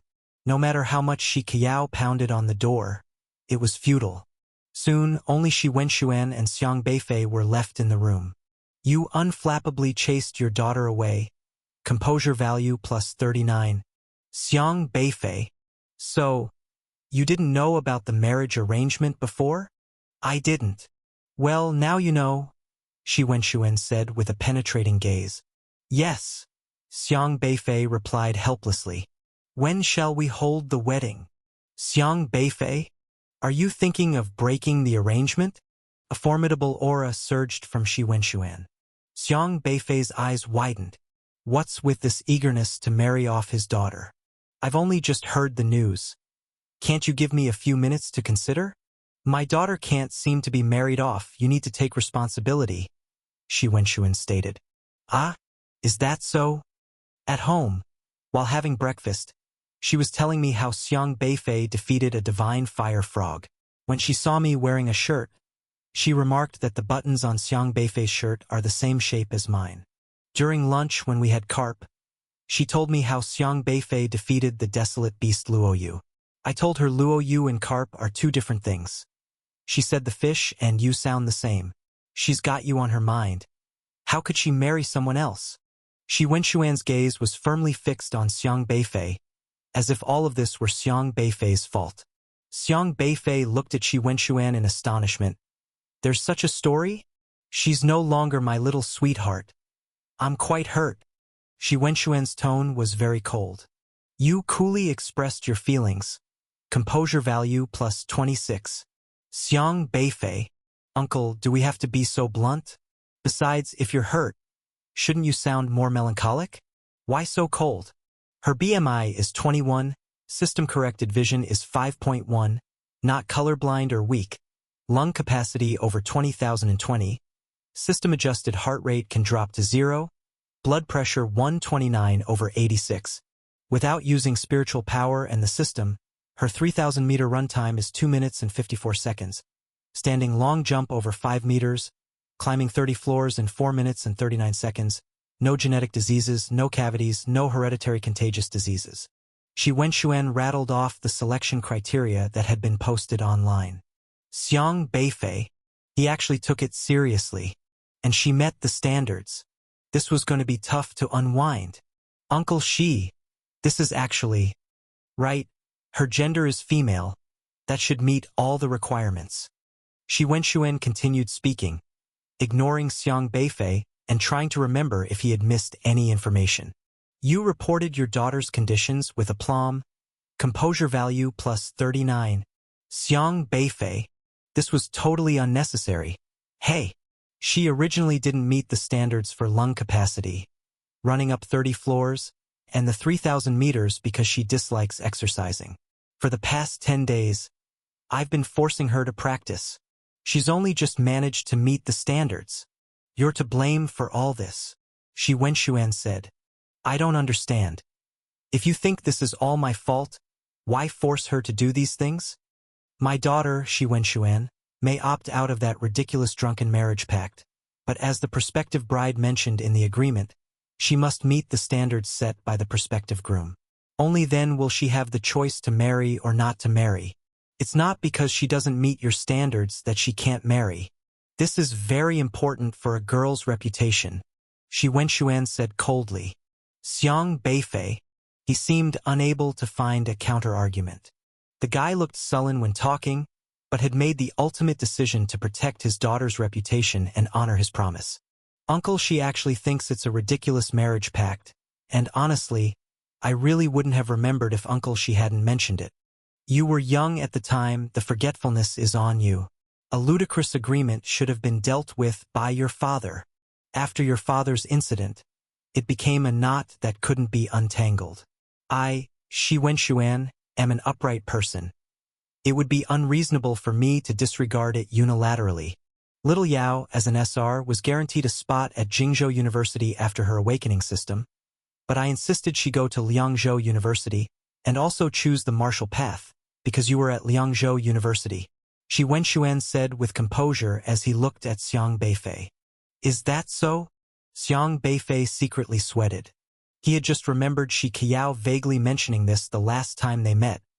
No wonder she had asked him last time if he remembered that incident. So this was the incident in question. If you don't like her, please tell her clearly. Better to have a short pain rather than a long one. If you do like her, then tell her, so she can stop worrying about it all day long. I didn't come to find you because you're famous. To be honest, I'm not optimistic about your future, Shi Wenxuan said, his gaze intense as he looked at Xiang Beifei. Why not? Because the alliance doesn't boost someone for no reason, Shi Wenxuan stated. Xiang Beifei nodded thoughtfully. That actually made sense. A discerning person indeed. So why does Uncle Shi think the alliance is boosting me? He asked. I didn't know at first, until today when you mentioned you were a student mentored by Professor Luo. Only then I understood. Shi Wenxuan didn't hide his thoughts and spoke bluntly. Professor Luo is a man of iron integrity, I admit, but having ties with him is not necessarily a good thing. So deep down, Uncle Shi doesn't want your daughter to be with me? Just because of Professor Luo? Xiang Beifei asked. He looked at Shi Wenxuan, who seemed to be a bit single-minded. Was he also a member of the idol faction? No, I respect Professor Luo. Because of Professor Luo, I'll give you an extra 2 points of impression score, Shi Wenxuan simply stated. But you still aren't optimistic about my future. Now it's 8 points, initially it was 6. Continue your adventure at Novelbin. Calm. You think standing with Professor Luo will hold your daughter back? A perfect score is 100 points. Shi Wenxuan continued on his own. You finished stating your point without batting an eyelid. Composure value plus 81. Xiang Beifei, our conversations seem to be at odds. What kind of bizarre scoring is this? Xiang Beifei muttered. That's correct. I still don't have high hopes for your future. Shi Wenxuan nodded. Xiang Beifei. He finally figured it out. Communicating with this person was even more exhausting, and unless Shi Wenxuan was allowed to finish what he was saying, their wavelengths just didn't match. Indeed, this was a man who had awakened the SR-tier composed system. Yes, by getting involved with Professor Luo, the Alliance will turn all their attention on you, which means you'll be under Alliance surveillance, and that would leave my daughter with no privacy. Shi Wenxuan nodded. Xiang Beifei patiently waited for him to answer the next question. Low scores are not your fault, because in my eyes, all pigs vying for my family's cabbage don't score more than 5 points. Although Shi Wenxuan couldn't keep up with Xiang Beifei's words, he remembered every one of Xiang Beifei's questions. Xiang Beifei deliberately waited 10 seconds, making sure Shi Wenxuan had finished speaking, before asking, So uncle, she doesn't have high hopes for Professor Luo either? I respect him as a person, but I don't have high hopes for his future, Shi Wenxuan said. Why? You should understand the reason better than I do, Shi Wenxuan said. Does that mean Uncle Shi disapproves of me being with Shi Qiao? Yes, I disapprove, Shi Wenxuan didn't deny. But my opposition is ineffective, he added. I don't understand Uncle Shi's meaning now, Xiang Beifei said. Her mind is full of choices and I can't stop her. But she is too shy to speak up, so I need to step in and make things clear to you for her. Either marry her, or explain things to her. If you break things off and she becomes distraught, you must still marry her, Shi Wenxuan declared unequivocally. But if you have no confidence in my future, aren't you worried that marrying her could drag her down later? Once you marry her, you'll be my son-in-law, and no matter how bad the future gets, I'll still have to shoulder the burden with you. Even if you and Professor Luo can't set clear boundaries, I'll have to follow along, unlucky as I may be for bringing this on myself. I'll give you time to think about it, Shi Wenxuan said coldly. Shi Wenxuan looked down at his watch. Thank goodness he wasn't a pushy person. Xiang Beifei breathed a sigh of relief at being given time to think. Have you made up your mind? Shi Wenxuan asked coldly. Xiang Beifei, dude, it's been less than a minute. Come on. Do you think this is a live bomb defusing countdown? I need time to think. How much time do you need? A few days. How many days exactly? Shi Wenxuan asked. 3 days. No, that's too long. 2 hours, Shi Wenxuan said. Xiang Beifei, come in. Shi Wenxuan flicked his wrist, and the room's door swung open, with Shi Qiao storming in grumpily. Dad, you're too much, she said through gritted teeth. 2 hours. I'll be waiting. Shi Wenxuan rose with composure, ignoring Shi Qiao, and walked towards the door. As he reached the doorway, he added, the bed is large, comfortable. If you do anything unspeakable, please let me know. I won't need this room anymore. Bang! He slammed the hotel door shut with force, and then a strong wave of spiritual power spread all around. He actually sealed the entire hotel room. Sealed. Locked. He had personally locked his daughter and a young man in a hotel room. Xiang Beifei was completely dumbfounded. If I did something unspeakable with your daughter here, well, it's called unspeakable for a reason, right? How could I tell you? Xiang Beifei simply didn't know how to ridicule this person. Shi Qiao timidly said, Xiang Beifei, my father didn't lay a hand on you, did he? No. Xiang Beifei shook his head. I'm sorry, he can be very annoying. You don't need to take those words to heart, Shi Qiao whispered. It's okay. Xiang Beifei turned his head and observed Shi Qiao. Today, Shi Qiao wore a light blue jacket and a pair of proper khaki casual pants, looking like a very quiet girl. Standing there, she fiddled with her fingers uneasily and stole glances at Xiang Beifei. When she noticed Xiang Beifei was also looking at her, her face turned red again. Why is Xiang Beifei looking at me like that? Shi Qiao felt very shy and sat on the bed in the room. But soon, she remembered the words her father mentioned before he left, and thinking that this was the hotel bed her father slept in, she quickly stood up and moved to a chair on the side. Read latest stories on Novelbin.com. It's just the two of us in the room. I can only look at you, Xiang Beifei said. Oh, I see, Shi Qiao muttered. For a while, neither of them spoke, and the room fell into an awkward silence. Xiang Beifei, however, was contemplating the pioneer stone that his father had left behind. The incomplete information from the pioneer stone had mentioned a term, Shirshi text. At the time, he couldn't be too sure about this term, thinking it was some kind of script until he saw Shi Wenxuan. Then he realized it obviously meant knowing Shi Wenxuan. So why did his old man leave this term in the pioneer stone? Was it just to remind him of the engagement? Or was there another reason? Earlier, Shi Wenxuan spouted a bunch of incomprehensible words. Xiang Beifei appeared to be waiting calmly for him to finish speaking, but in reality, he had been checking Shi Wenxuan's past system logs all along. The composed system of Shi Wenxuan was indeed very odd, adding countless trivial matters on a regular basis with innumerable system logs. Thankfully, it wasn't as bad as Elder Luo, who would log every tiny incident. Despite this, Xiang Beifei successfully found the incident from 5 years ago. July 16, 3026. Xiang Tianxing killed a desolate beast Dang Kong in front of you with composure. Composure value plus 81. July 16, 3026. Please host maintain your composure. Don't panic. July 16, 3026. Please host maintain your composure. Don't let your emotions get the best of you. July 16, 3026, Xiang Tianqing and his wife chose to continue their journey with composure. Composure value plus 97. The desolate beast Dang Kong. It was the same as with Kong Daming, meaning that when Shi Wenxuan went on a mission to the northern district of the Essential Domain, he was definitely there. That meant he was involved in that mission. However, whatever happened during the mission, Shi Wenxuan's system logs did not detail it since the logs have their own way of recording, and irrelevant things would not be logged. The only inference that could be made was that Shi Wenxuan must have been greatly agitated back then and couldn't keep his composure, leading to the system's reminders. 5 years ago, Shi Wenxuan's cultivation had reached the intermediate stage of meridian opening, yet he still panicked.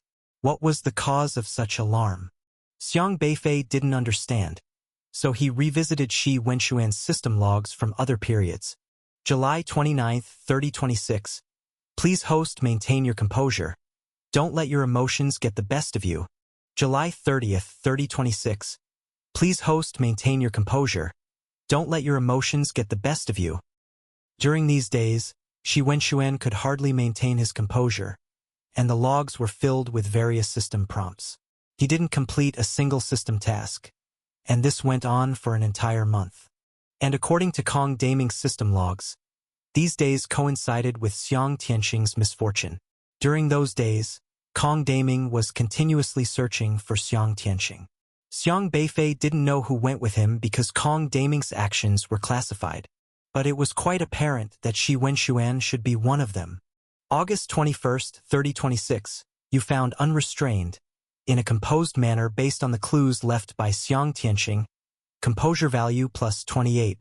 August 21st, 3026, Qin Hongyi answered your question in a composed manner, composure value plus 23. When Xiang Beifei saw the 3 words Qin Hongyi, his expression became rather grave. Shi Wenxuan actually knew Qin Hongyi. In 3026, Shi Wenxuan had gone to find Qin Hongyi. Yet the fact was that records showed Qin Hongyi had died in 3024. So, did Shi Wenxuan always know that Qin Hongyi was actually still alive? Xiang Beifei couldn't help but ponder the relationships involved. Also, what does it mean to find unrestrained? Seeing Xiang Beifei deep in thought with his head bowed, Shi Qiao timidly asked, Xiang Beifei, are you still angry with my dad?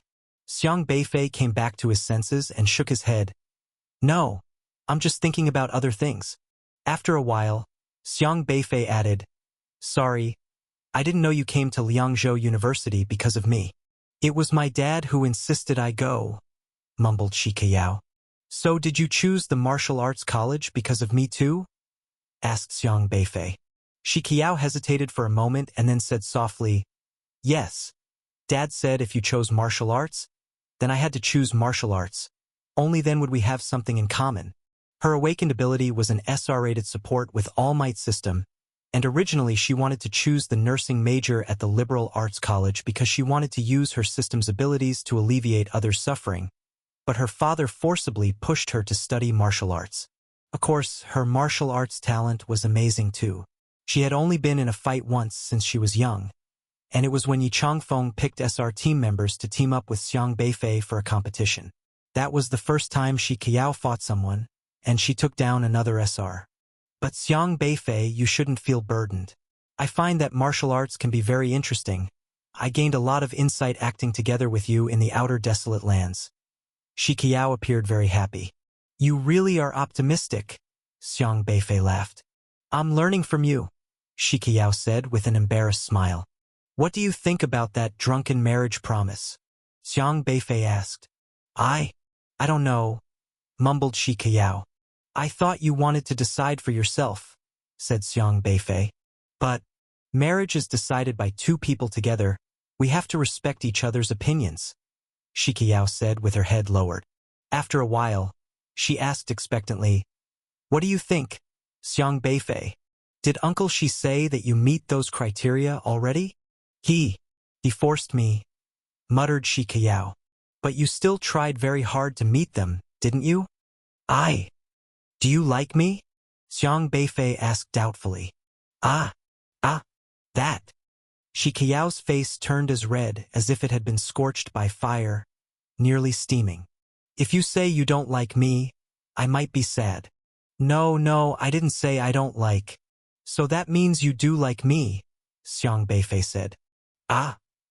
Shi Qiao, her face and ears crimson with embarrassment from what Xiang Beifei had said, covered her face, no longer able to sit still, and thought about dashing outside. But upon reaching the door, she realized her father had already sealed off the place. Your dad welded the door shut.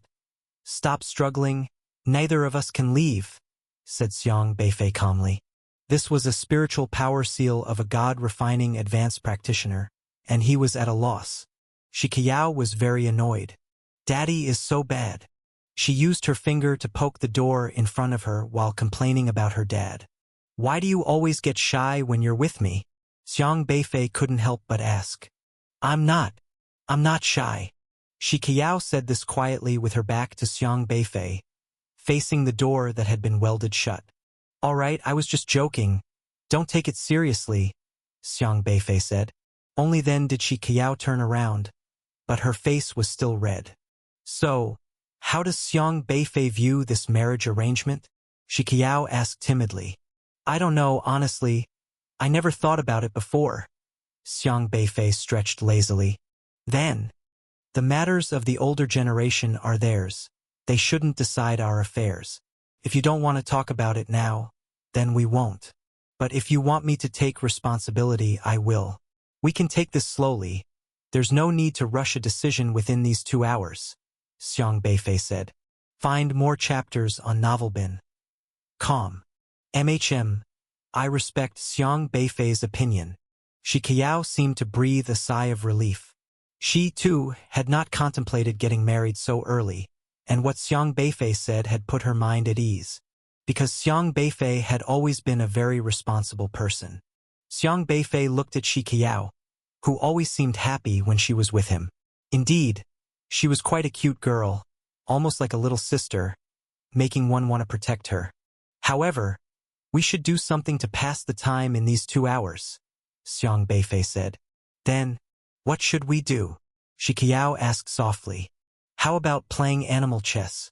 Last time during the competition, you said you hadn't learned to play animal chess yet, Xiang Beifei suggested. Sure. Shi Qiao nodded happily. I've been practicing recently and I've got the hang of it. Then let's practice a bit. Xiang Beifei sat down on the bed, patted it and said, Sit here.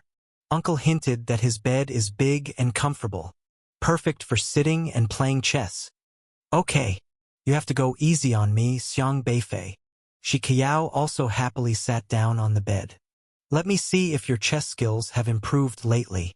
The breath soil in his hands quickly turned into round chess pieces, and with spiritual power, he drew several intersecting lines in the air, forming chessboards. The two sat naturally on the bed, facing each other and earnestly studying the art of chess. Since Gao Zhuo from Jizhou University had displayed a very peculiar unparalleled chess player system ability during the elite university newcomers competition, everyone was now trying to learn all sorts of powerful things to make up for their weaknesses. Sitting on the bed, the two of them played everything from animal chess to Chinese chess, and then to Go and flying chess, going through each game one by one. The 2 hours flew by, and a violent ripple shook outside the hotel door. This shaking was Shi Wenxuan reminding them from outside that time was up. Thump, thump, thump. The door knocked 3 times. I'm coming in after 3 minutes, Shi Wenxuan reminded them loudly again. He was worried that if he entered, he might see scenes inappropriate for a father. Time really flies, Xiang Beifei remarked, not even realizing that 2 hours had passed. It does, Shi Qiao replied happily. Both of them got down from the bed. 3 minutes later. Please squeak when you are done, Shi Wenxuan reminded them again before turning the doorknob. Squeak. Shi Qiao dragged out the sound, clearly annoyed. Xiang Beifei couldn't help but chuckle, noticing Shi Qiao's playful side even in front of her father. Only then did Shi Wenxuan open the door and walk in. His gaze swept over Xiang Beifei and Shi Qiao, sizing them up from head to toe. Then his eyes fell on the hotel bed. The white bedsheet was all wrinkled. Very good, Shi Wenxuan said sternly. His gaze towards Xiang Beifei conveyed satisfaction. Did you do something unspeakable just now? Shi Wenxuan asked. When will Dad learn that unspeakable actually means there is nothing to be disclosed? Shi Qiao huffed at her father, not in the mood to explain, and quickly walked out. Then you tell me. Shi Wenxuan looked at Xiang Beifei. Xiang Beifei hesitated and said, Would you believe me if I said I was just playing chess with your daughter? Shi Wenxuan glanced at the wrinkled bedsheets again, his eyes full of profound meaning. I understand. You understand, Jack Squat? Xiang Beifei pondered for a moment and asked, Can I ask about my father's whereabouts?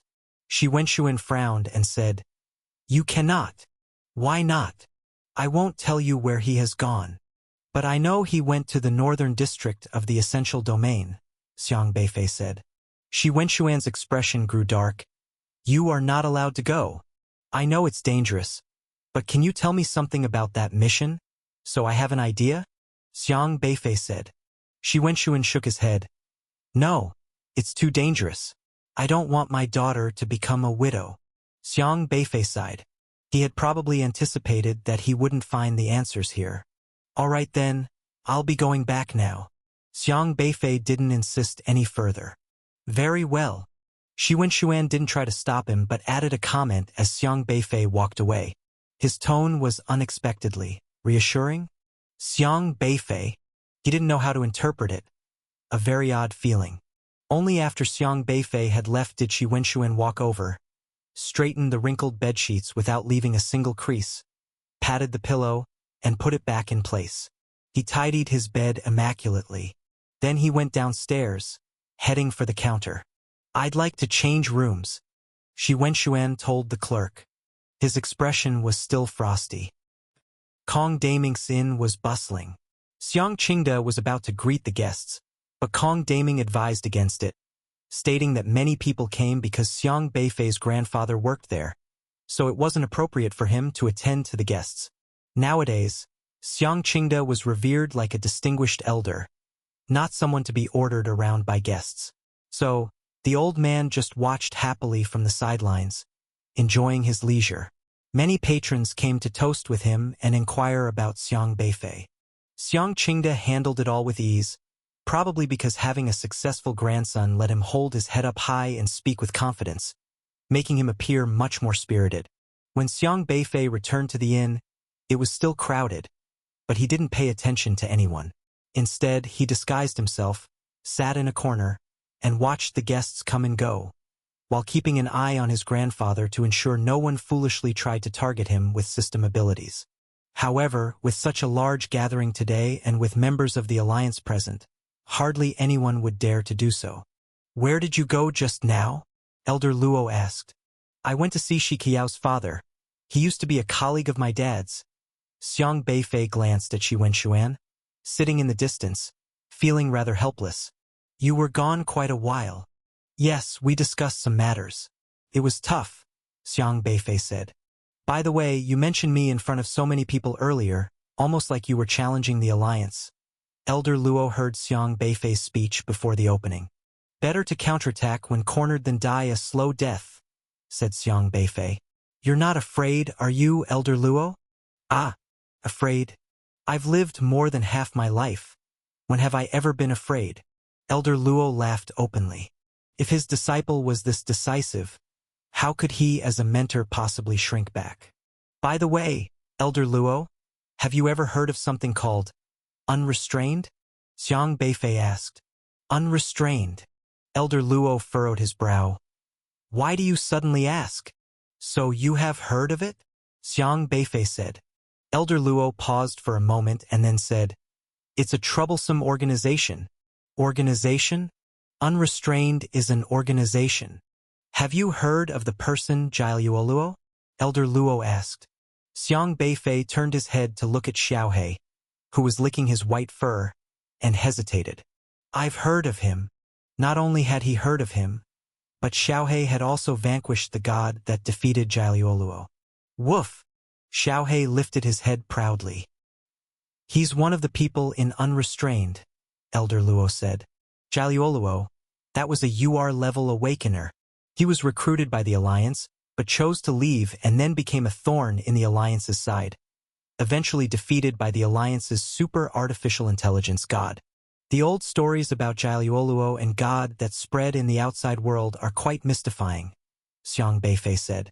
Last time, Wu Wen greatly boasted to him about the power of God, almost praising it to the skies. Actually, it's not that mystical. The systems within the Alliance have various flaws, and not all system awakeners are willing to be driven by the Alliance. Elder Luo sighed. He had once held a position within the Alliance, and was all too clear about its problems. The Alliance liked to bring high-level system awakeners together, but each individual system was different, and it was impossible for anyone to truly submit to another. For instance, while the older SR-ranked individuals might be superior in age and experience, the young SSRs held themselves in very high regard, believing their talent was greater than that of the SRs, resulting in disobedience to the commands of higher-ranked SRs, which led to a variety of problems in coordination. High-level system awakeners, compared to ordinary low-level awakeners, found it easier to receive preferential treatment and to climb to high positions, regardless of whether they possessed the corresponding virtue and capability. All they needed was a high-level system. Elder Luo continued, Unrestrained means not to be bound. They don't want to be bound by the Alliance and wish to stand independently of it, attempting to overturn the Alliance and establish their own order. Therefore, they seek out everyone who has been ostracized by the Alliance.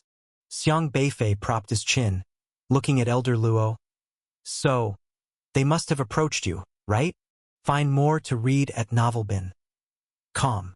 As an SR-level Elder Luo who had killed an SSR, became ostracized by many high-ranking members of the Alliance, and was forced into retirement, effectively severing ties with the Alliance. Such a powerful martial artist, familiar with all the rules of the Alliance, was undoubtedly one of the top recruits Unrestrained was looking for. Elder Luo stayed silent for a moment, then nodded. Yes. Did you refuse? I don't think what they are doing will bring about any change. Elder Luo shook his head. Unless the fundamental problems were addressed, Unrestrained's ultimate goal would just be to establish another alliance, which was not the outcome Elder Luo wanted. How can one get in touch with this organization? Xiang Beifei asked. Unless they find you, it's very difficult, Elder Luo said.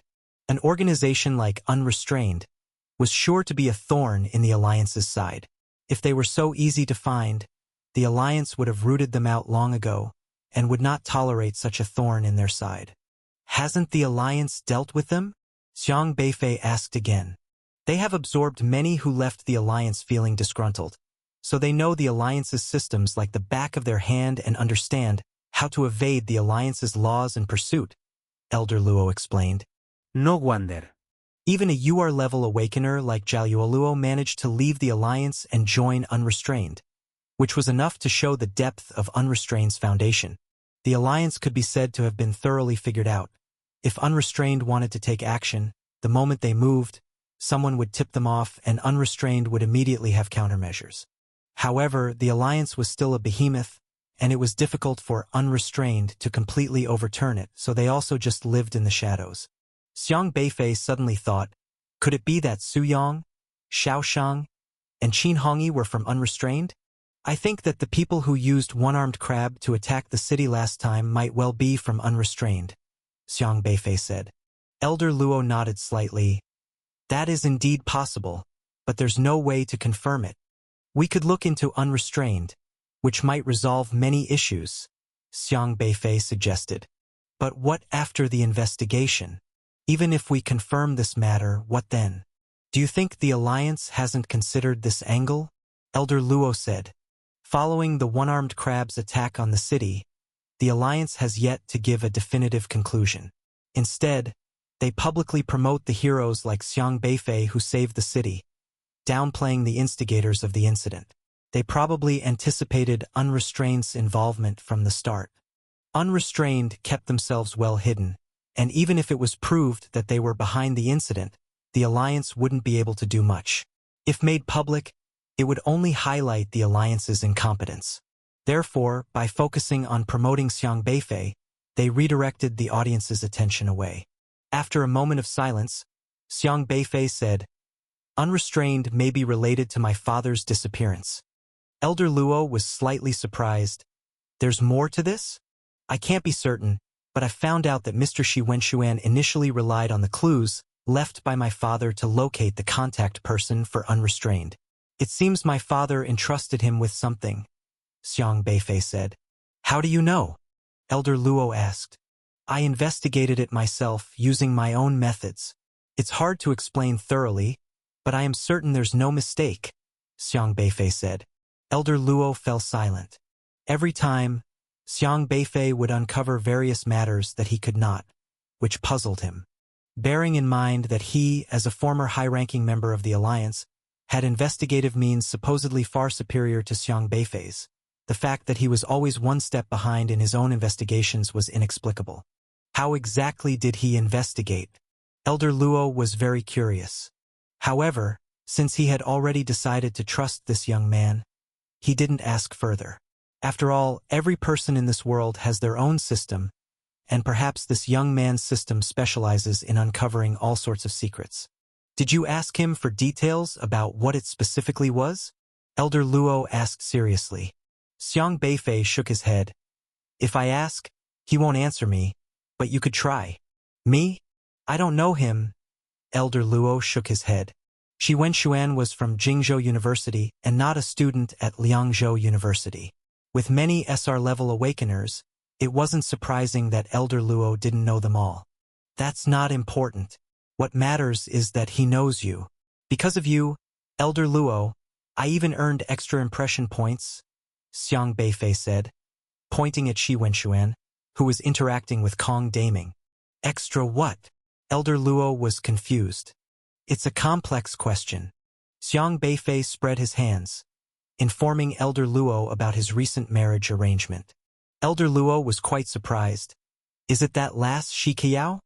"Yes, I just found out I'm betrothed to her, and she chose martial arts college for my sake," Xiang Beifei said, feeling helpless. "Then you need to think carefully before making a decision." Elder Luo had a fairly good impression of Shi Qiao, having interacted and guided her during the freshman competition. "I know. So, could you inquire about it under the guise of helping me with my lifelong matter?" Xiang Beifei asked. Elder Luo hesitated. "All right." Xiang Beifei quickly ran over to Shi Wenshuan. "Why would Professor Luo suddenly look for me?" Shi Wenshuan was quite surprised. "He's my professor as well as my father's professor. Hearing that I suddenly have a marriage arrangement, he needs to ask about it," Xiang Beifei said. "I thought you would first discuss it with your grandfather," Shi Wenshuan said, checking at every level. "First, my professor, and then my grandfather will have the final say," Xiang Beifei said calmly. In fact, getting past his grandfather wasn't really a problem at all. As soon as Xiang Beifei mentioned he had a marriage arrangement, his grandfather was almost too delighted to give his approval. "Okay," Shi Wenshuan said gravely, straightening his attire. "Professor Luo is a respectable man. I cannot be neglectful." He took the matter very seriously, calmly adjusted his tie, and then strode purposefully towards Professor Luo. "Professor Luo, I have long admired your reputation. Seeing is believing, as I've often heard Xiang Tianqing speak of your exploits.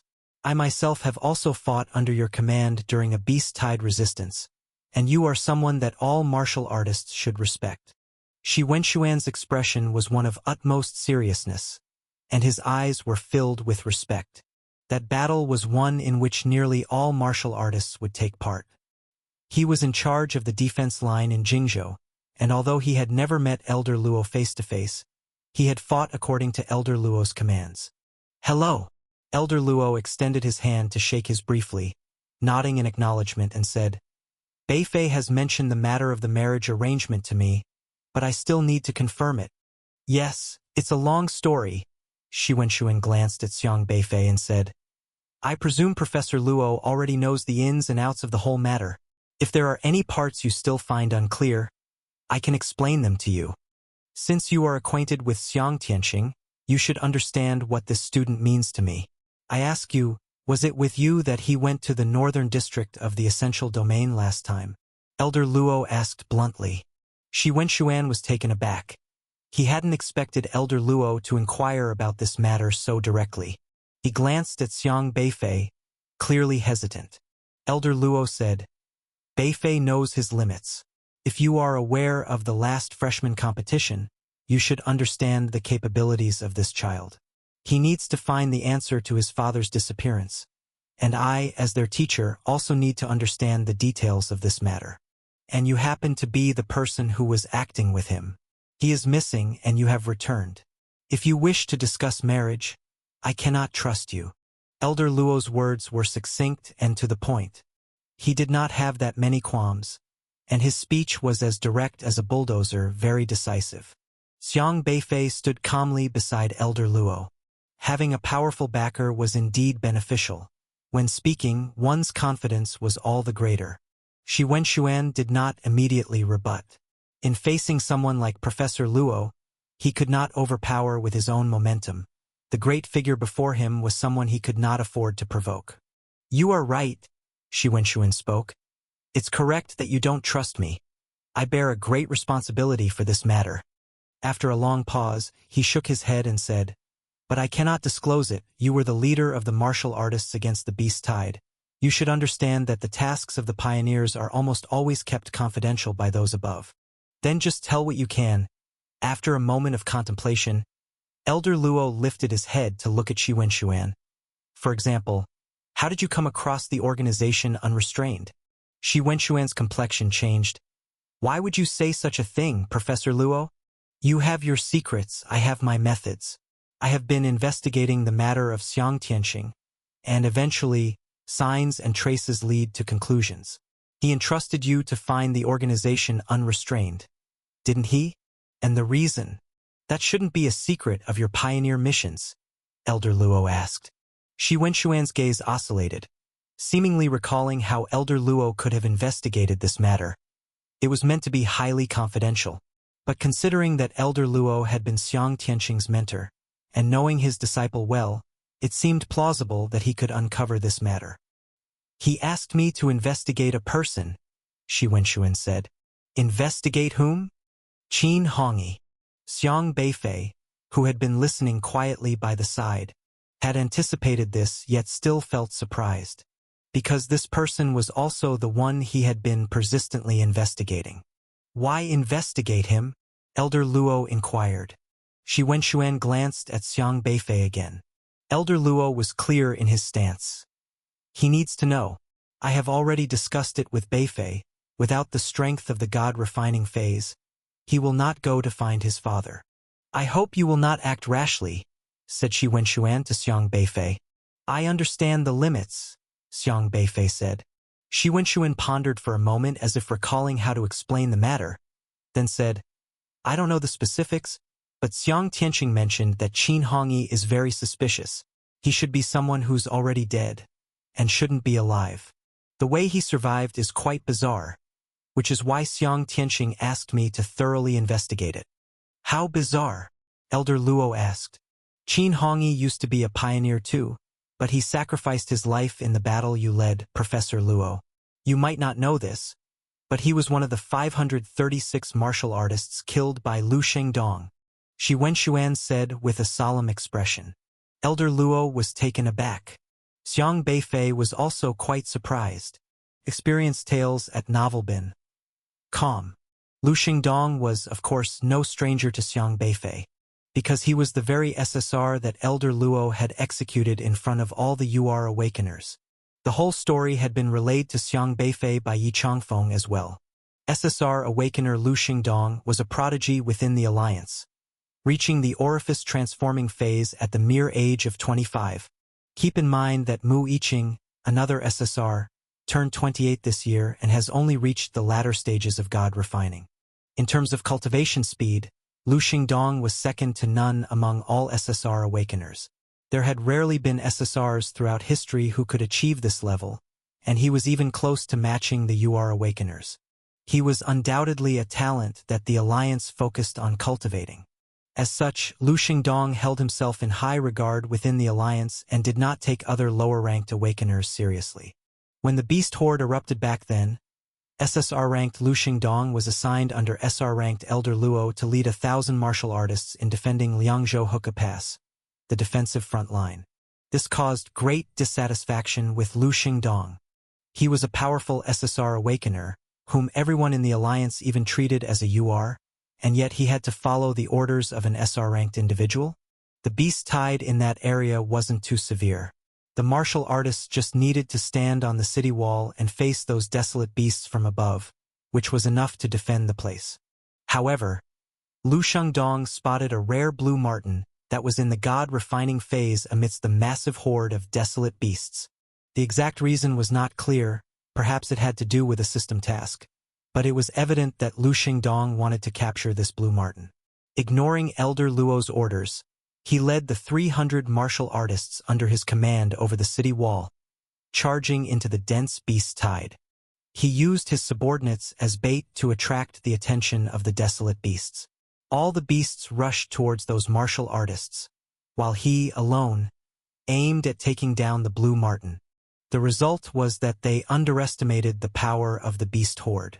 More than 300 martial artists perished at the claws of the beasts, and shortly after, the defensive line was breached by the tide, causing another 200-plus martial artists to make the ultimate sacrifice to halt the onslaught of beasts. And Lu Xingdong, seeing that the tide could not be held back, abandoned his subordinates and fled back alone. That battle resulted in the loss of nearly 50 square kilometers of land, with 536 martial artists sacrificed. Qin Hongyi was clearly one of those who had been sacrificed. Qin Hongyi's heart was brutally torn out by a god-refining phase desolate beast, half his head crushed, his body torn into pieces. He died a tragic death. That was what several surviving martial artists witnessed.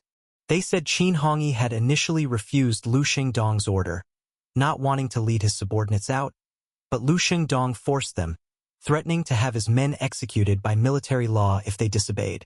Forced to go, he ended up surrounded by beasts, fighting desperately to cover his troops' retreat, only to be torn to shreds by the desolate beasts. Shi Wenshuan's expression grew heavy as he involuntarily clenched his fists tightly. Such a tragedy should never have happened. Yet the Alliance wanted to pardon a man who had committed such crimes simply because he was an SSR. Both pioneers, Shi Wenshuan also knew Qin Hongyi. Qin Hongyi, vice captain of Pioneer Team 13 in the Tranquil Domain, an S-grade martial artist who could become the vice captain in the Tranquil Domain, proved that he had the qualifications to confront desolate beasts in this third-grade danger zone. Certainly a strong and experienced pioneer. He had undergone many highly dangerous third-grade pioneering missions without any incidents, yet he was forced to death by Lu Xingdong in such a manner, which also angered Shi Wenshuan as a fellow pioneer. Professor Luo, I respect you, and all pioneers respect you, because you sought justice for Qin Hongyi and the 536 sacrificed pioneers. Whatever you do, I will support you, Shi Wenshuan solemnly told Elder Luo.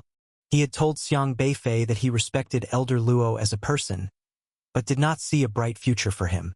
Not seeing a bright future for Elder Luo was because he had been ostracized by the Alliance after that incident, and his future could not possibly be smooth sailing.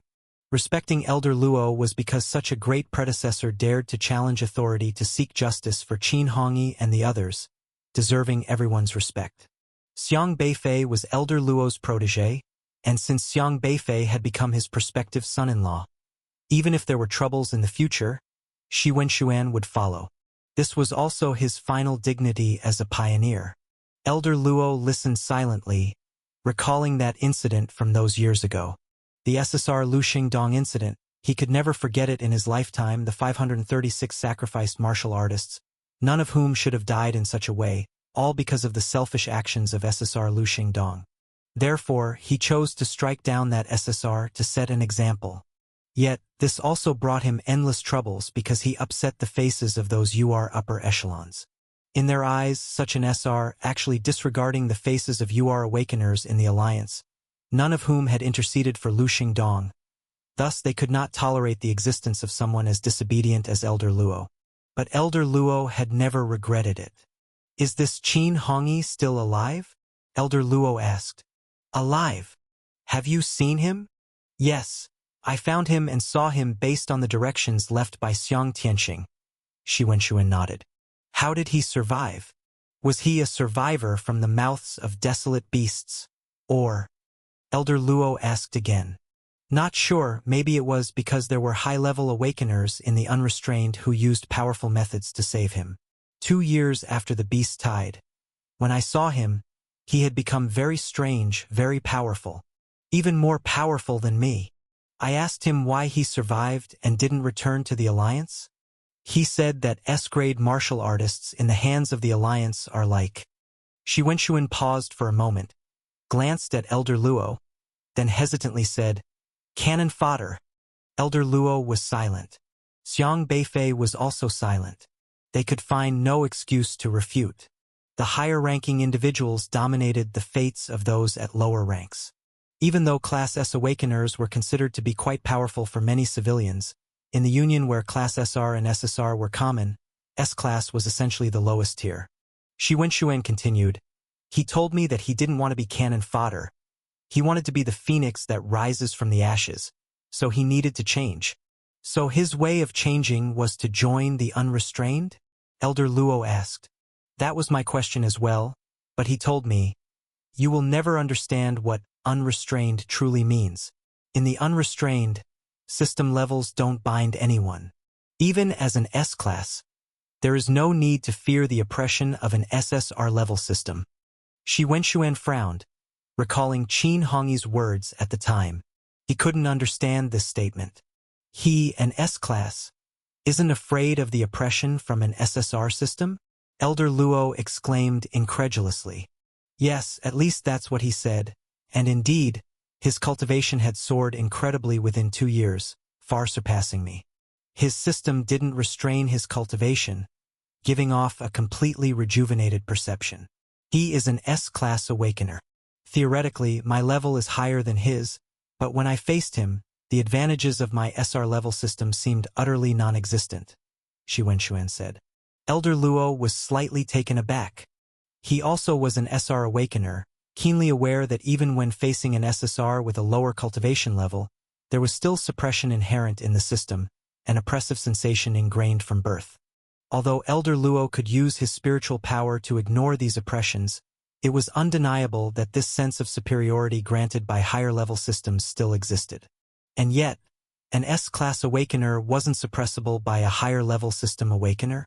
Xiang Beifei asked, So how did Uncle Shi find the unrestrained? It wasn't me who found them. They found me, Shi Wenxuan said. But you went there because of my father's guidance, Xiang Beifei stated. Yes, he told me that as long as cages exist, there will be those who open them. He gave me a golden birdcage pendant. I can't explain what it is exactly. It seems just like a small toy, but it contained a very strange power. I dripped my blood into it, and that drop of blood turned into a blood-red bird. The bird flew out of the cage, and about 10 minutes later, Qin Hongyi appeared, he said. Shi Wenxuan tried to describe the birdcage pendant but found he could not. Sorry, the pendant is bizarre. I know its shape, but I can't reveal it in any form. It must be some kind of token. I don't know why Xiang Tianqing would have it, but it's evident that the person who made this birdcage is stronger and more powerful than me, Shi Wenxuan said. If an SR level Shi Wenxuan couldn't describe something, and it belonged to the unrestrained as a token, it surely must be an item from a UR level system. After a long pause, Elder Luo regained his composure and asked, Did Xiang Tianqing leave any other clues? He simply asked me to investigate Qin Hongyi, but unfortunately, at that time, Qin Hongyi was more powerful than me. He didn't divulge anything, and I couldn't confirm it, but Qin Hongyi must have become one of the unrestrained, Shi Wenxuan said. That was all he knew, but these already explained the current situation well. Experience more content on Novelbin.com. The only certainty was that Qin Hongyi must have had significant relations with the Wufu Desolate Beast Research Company, or rather, it was highly probable that the unrestrained sat behind this company. Shi Wenxuan and Kong Daming alike Neither could reveal their original pioneer missions. While Xiang Beifei could manage the system's intricacies, he had to find the person who applied the secrecy to them first, using their system rules to unlock these suppressions. Most of the system's secrecy capabilities were intangible, and if Xiang Beifei could not see how these secrecy measures specifically functioned, even with Xiaohe he was helpless. Xiang Tianxing and his wife had ventured into something dangerous that I can't explain. I wanted to follow them, but he insisted that we return. It was perilous there. I almost lost my life, and it was they who saved me. Having no other choice, I had to leave. Their inability to return may partly be my fault. Thus, regarding the marriage contract, no matter what, I must adhere to it. It's the only thing I can do, he said. Shi Wenxuan stared at Xiang Beifei, his gaze intense. It was a drunken marriage promise, without proof, merely an agreement. If he didn't mention it, even Xiang Beifei wouldn't have known. Although Xiang Tianxing had already met with misfortune, he had never thought of breaking off the engagement, still choosing to have his daughter seek out Xiang Beifei.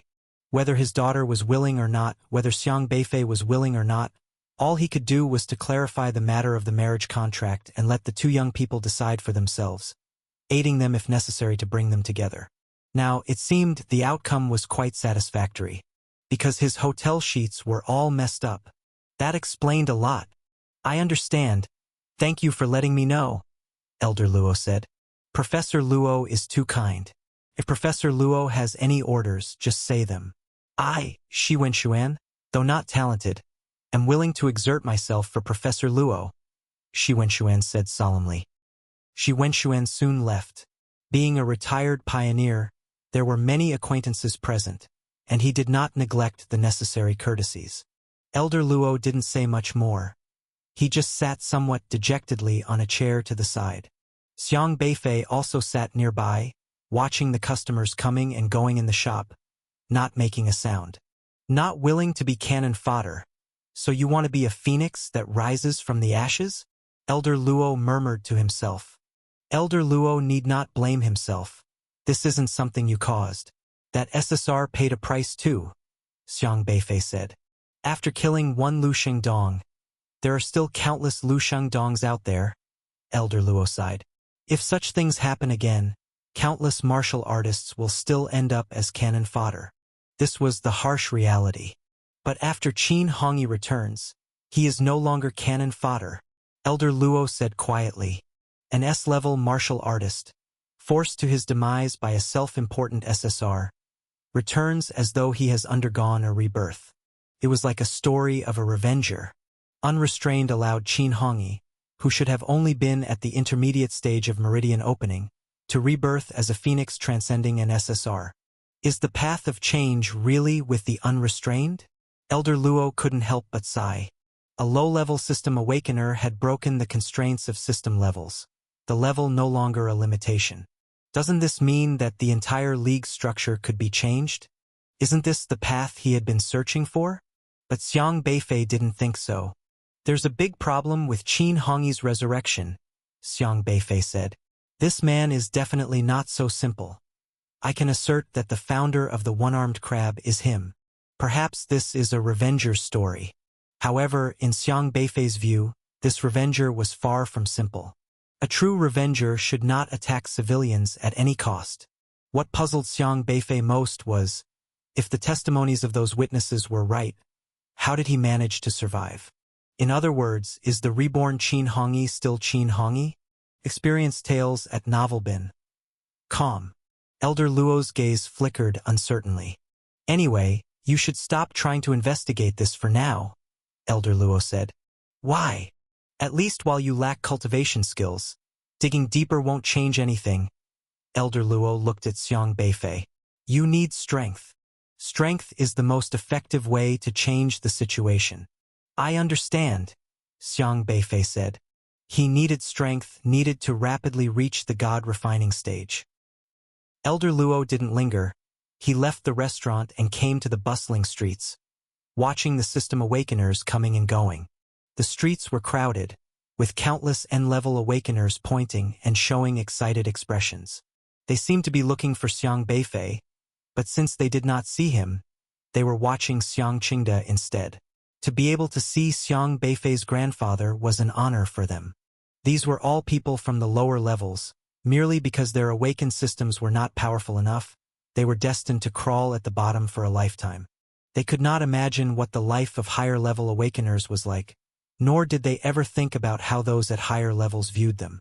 To the higher-level awakeners, the importance of N-level people was simply because they were part of the ruled masses.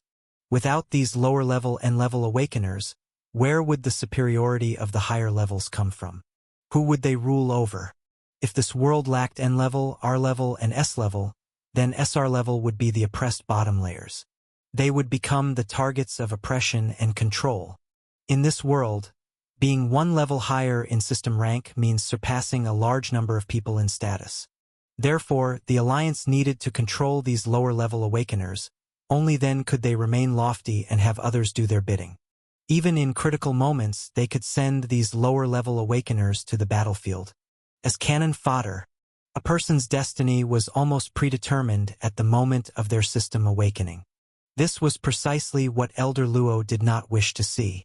Unrestrained, can it really change this situation? He asked. Elder Luo clenched his fists. Qin Hongyi, an S-level, had achieved a status beyond SSR, as if breaking free from the system's shackles. The phoenix in the cage had flown out of its prison. Unshackled. It turned out the path he was seeking had always been with unrestrained. After a while, Elder Luo's hand flashed with a golden glow. It was a delicate little cage, no larger than 2 inches, each pattern intricately intertwined, securely connected together, impossible to break apart.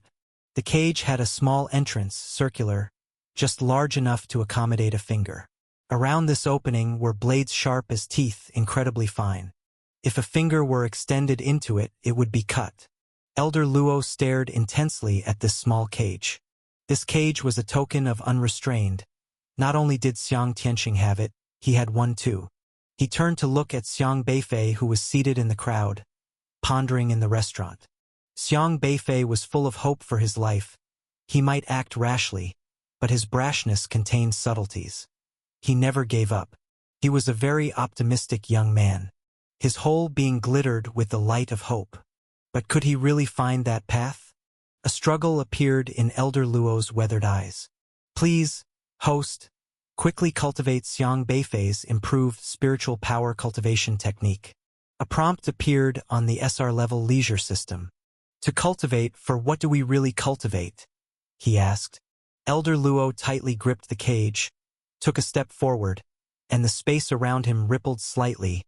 Then he disappeared altogether. Xiang Beifei did not continue to investigate further. Just like Elder Luo had said, he needed more power. At least until he reached the God-refining stage, any investigation he conducted would be futile. So he was fervently cultivating, opening the meridians in his body.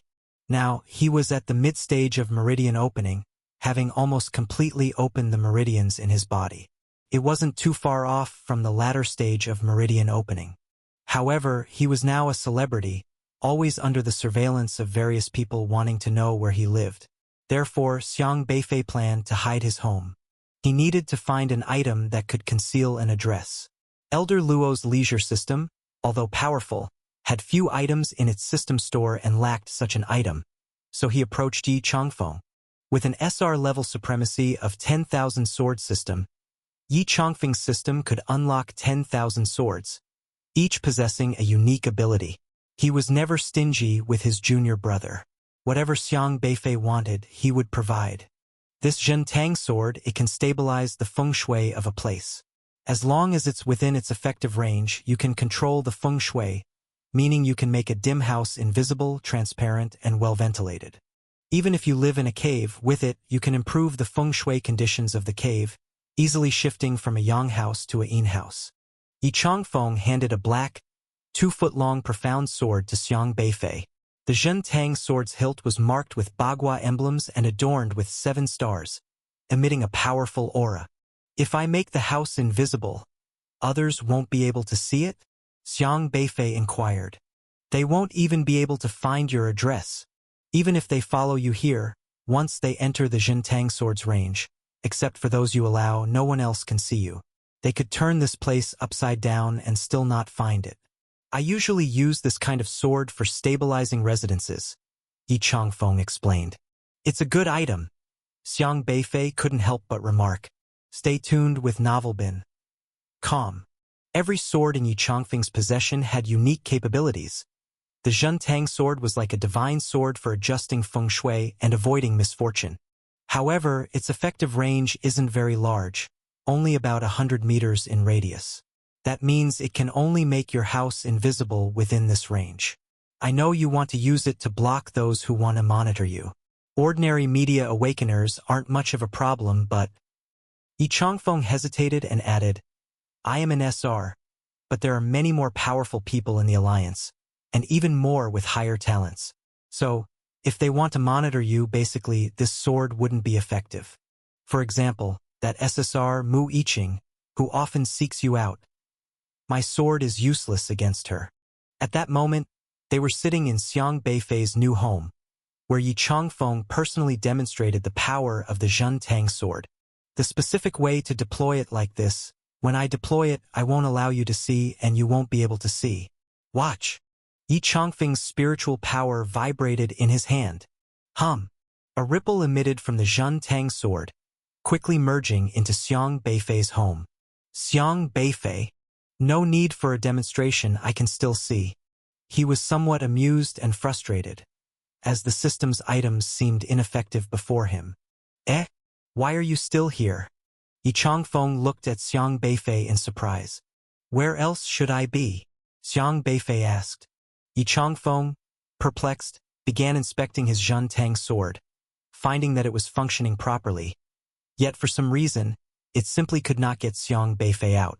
No, by rights, my sword should have gotten you out, so you shouldn't be sitting here.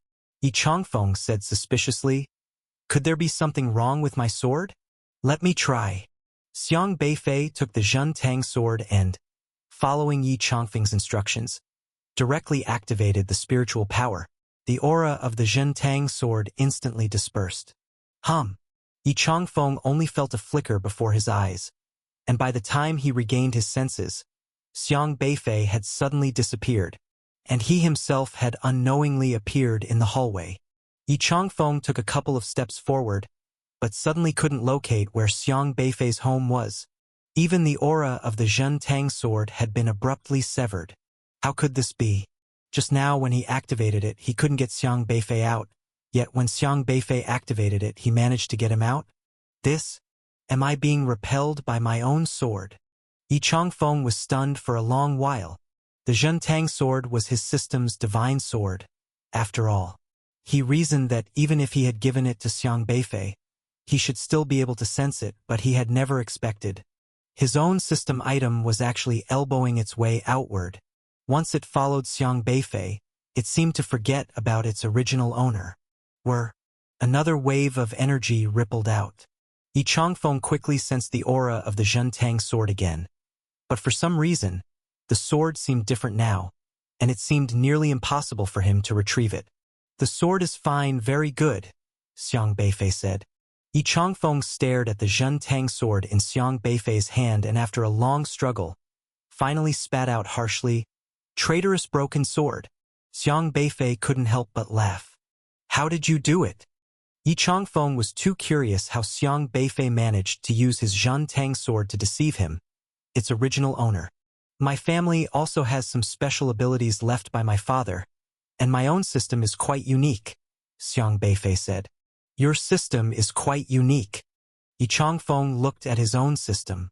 The system's prompt, Xiang Beifei is more suited to practice the heavenly sword 9 traces than the host, still shone brightly. He sighed. This kid was truly mysterious. He guessed it truly was some trick left by Xiang Tianqing. Tianqing was stronger than him, and although an SR, belonged to the top tier of SRs. Yi Changfeng couldn't deny it and didn't think further. Xiang Beifei was very satisfied with the sword. It was definitely an SR-level system item, but in Xiang Beifei's hands, SR-level and UR-level system items made no difference. As long as he wanted, even N-level system items were enough to deceive the detection of UR awakeners. He Kaiwei would come, all blindly unaware. By the way, what has Elder Luo been up to these days? Xiang Beifei asked. He hadn't contacted Elder Luo for a week and realized he couldn't reach him.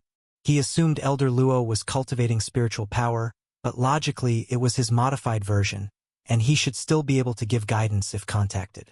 Yi Changfeng shook his head. I don't know. He has been acting very strange lately, often staring at the lake and thinking about something, not doing trivial or annoying things like before. It's as if he's grown up. Yi Changfeng found it odd to say this. An old trickster, normally living a life full of various childish and trivial activities, drove him, this disciple, crazy. Because of this old man, Yi Changfeng, as the disciple, had to run around all day, busily cleaning up after his messes and taking care of him. Yet, these past few days, the unruly old trickster suddenly seemed to have matured, sitting quietly, no longer provoking him or throwing melon seed shells at him. This, in turn, made Yi Changfeng somewhat uncomfortable. Maybe it's because of the matter with Qin Hongyi. Xiang Beifei guessed vaguely. Qin Hongyi. Yi Changfeng clearly didn't know about this. Xiang Beifei briefly described the situation, and Yi Changfeng looked quite shocked. Should I go back and talk to him? Xiang Beifei suggested. No need, you focus on your cultivation. Go back when school starts again. I will take care of him, Yi Changfeng said. All right then. Xiang Beifei nodded.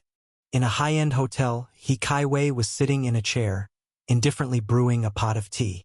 In front of him sat a young man with a dark complexion and a burly figure, dressed very neatly, his expression carrying a hint of arrogance.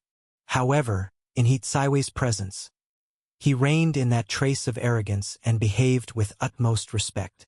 The young man did not speak, only quietly watching He Kaiwei, waiting for him to finish brewing the pot of tea. Lu Shenghui, you should understand the reason I've asked you here today, He Kaiwei slowly said. Yes. The youth addressed as Lu Shenghui responded submissively. Your brother Lu Xingdong was a favored child of heaven. To have him slain by Luo Yunxian was a loss for our alliance. I genuinely mourn his death and thus wanted to give you some guidance, He Kaiwei said. Thank you for your recognition, Commander He. Lu Shenghui replied gratefully. Lu Shenghui, the younger brother of Lu Xingdong, was an SR-level awakener. When his brother was killed 7 years earlier, he had just graduated from Yongzhou University and entered the alliance. He Kaiwei had specifically transferred him to the Beast Tide Defense Department. How do you view your brother's death? He Kaiwei asked. Upon hearing this, Lu Shenghui's expression momentarily faltered. His brother, Lu Xingdong, was an SSR-level awakener, the pride of their family. Both his parents were merely S-level awakeners, and it had been difficult for them to have an SSR-level child, let alone one with talent comparable to the UR level. With his brother's help, their entire family could have soared to great heights. However, Luo Yunxian completely destroyed their family's hopes of rising. Being an SR-level awakener himself, he wasn't as formidable as his brother. The alliance wasn't lacking SR-level awakeners, and his status within the alliance couldn't compare to that of his brother. Luckily, with the support of He Kaiwei, a UR-level awakener, he managed to latch onto a powerful patron. I dare not make unfounded comments about my brother's affairs, Lu Shenghui hesitated to say. Let me tell you then, your brother should not have died. His wrongdoing did not merit death. It was Luo Yunxian who decided on his own to kill him, and the fault lies with Luo Yunxian, He Kaiwei stated plainly. Lu Shenghui clenched his fists. Deep down, he also harbored great resentment toward Luo Yunxian, but he had been too weak to voice it. He Kaiwei's words only deepened his hatred. Luo Yunxian is an enemy of the entire alliance. Everyone within the alliance has an issue with him. He scorns the laws of the alliance, disobeys our commands, and opposes us at every turn. I can tell you clearly that the alliance has already decided to eliminate him, He Kaiwei said, indifferently pouring himself a cup of tea. Lu Shenghui's eyes brightened. The alliance was planning to eliminate Luo Yunxian? Didn't that mean he could avenge his brother? But soon he expressed his concern. However, the strength of Luo Yunxian, That's why we have to start with his disciple. Do you think we are promoting Xiang Beifei so vigorously for no reason? It's purely to keep an eye on him, to hold him firmly in our grasp. If he ever takes action that threatens the safety of the alliance. He Kaiwei slightly lifted his eyelids and said slowly, eliminate him as a warning to Luo Yunxian. Lu Shenghui was taken aback. The other day, in front of everyone, he vigorously promoted Luo Yunxian, which is not in line with the alliance's ideology. Many within the alliance are dissatisfied with Xiang Beifei. He has crossed a line and has been placed on the list of dangerous individuals, He Kaiwei explained. Commander, he means. You know what I'm suggesting, He Kaiwei said coldly. Lu Shenghui instantly understood, but still hesitated. He's currently the people's choice, so if he's directly eliminated, I'm afraid. Naturally, the alliance cannot act openly in this matter, lest we lose credibility in the eyes of the civilians. Having been with me for so long, you should understand how the alliance usually operates. Special people require special handling, He Kaiwei said. Lu Shenghui exclaimed in surprise. Doesn't this require the Su Alliance Department to handle it? The Soothing Alliance, a highly unique department within the alliance, operates like a secret squad, specifically tasked with tracking down and apprehending system awakeners who oppose the alliance or threaten its stability. Their daily mission is to capture the unrestrained and bring them to justice. However, they also deal with unusually troublesome awakeners by assassinating them.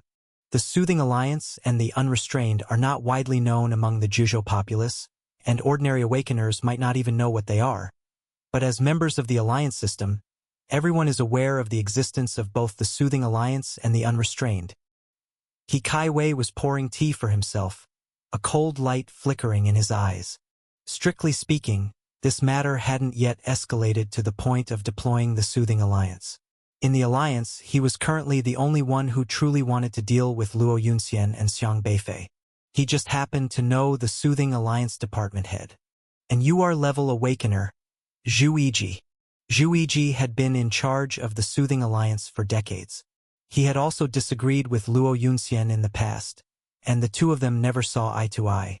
Last time, SR Awakener Zhu Xinjue ran amok and was caught by Luo Yunxian's student, Xiang Beifei, which led to some in the alliance questioning Zhu Yiji. Others might not know, but He Kaiwei was well aware that Zhu Yiji had used his authority to shield his grandson by changing Zhu Xinjue's name and identity, making him Zhu Pengfei, with He Kaiwei's own help in the matter. However, Zhu Pengfei died mysteriously in the withered forest outside the domain, with no head, no tail, not even bones left, infuriating Zhu Yiji to no end. Yet he had no way to vent his anger. He Kaiwei merely needed to mention joining forces against Luo Yunxian to Zhu Yiji, and their goals aligned. They planned to kill Xiang Beifei first, to teach Luo Yunxian a lesson. You were personally trained by me, and you've recently reached the God-refining stage. As a top-tier SR class, I trust you to handle this matter. The Soothing Alliance will send 2 Su people to assist you. You'll act according to the situation, He Kaiwei said. Lu Shenghui nodded. I will complete this task swiftly and neatly. The data indicated that Xiang Beifei was merely at the early stages of Meridian opening as a martial artist, a person unworthy of his consideration. Continue your journey on Novelbin. Calm. He Kaiwei said, handle it however you need to, but remember, don't give yourself away. He is currently a celebrity across Juzhou. He can die, but it must not be seen as the work of someone from the alliance. After this affair is concluded, your path forward will broaden. Understood. Lu Shenghui was filled with excitement. He had always wanted to avenge his brother, but Luo Yunxian was too powerful for him to strike against. Though he couldn't kill Luo Yunxian, he could kill Luo Yunxian's most cherished current student. It was like indirect revenge against Luo Yunxian. He could also gain appreciation and promotion from He Kaiwei. This was a golden opportunity that came once in a millennium. Go and prepare. As of tonight, it's as if we never had this conversation. He Kaiwei waved his hand, and an invisible ripple settled onto Lu Shenghui, secretly wrapping him up. Lu Shenghui left, thrilled. Meanwhile, He Kaiwei gently held a cup of tea and took a small sip. You just go and probe the way for me. As a UR-level leader, it was out of the question for him to take action against Xiang Beifei himself. At their level of expertise, masters were generally wary of each other. Luo Yunxian was an extremely special and formidable SR-level awakener. He had his own abilities, and they both had a thorough understanding of each other's capabilities.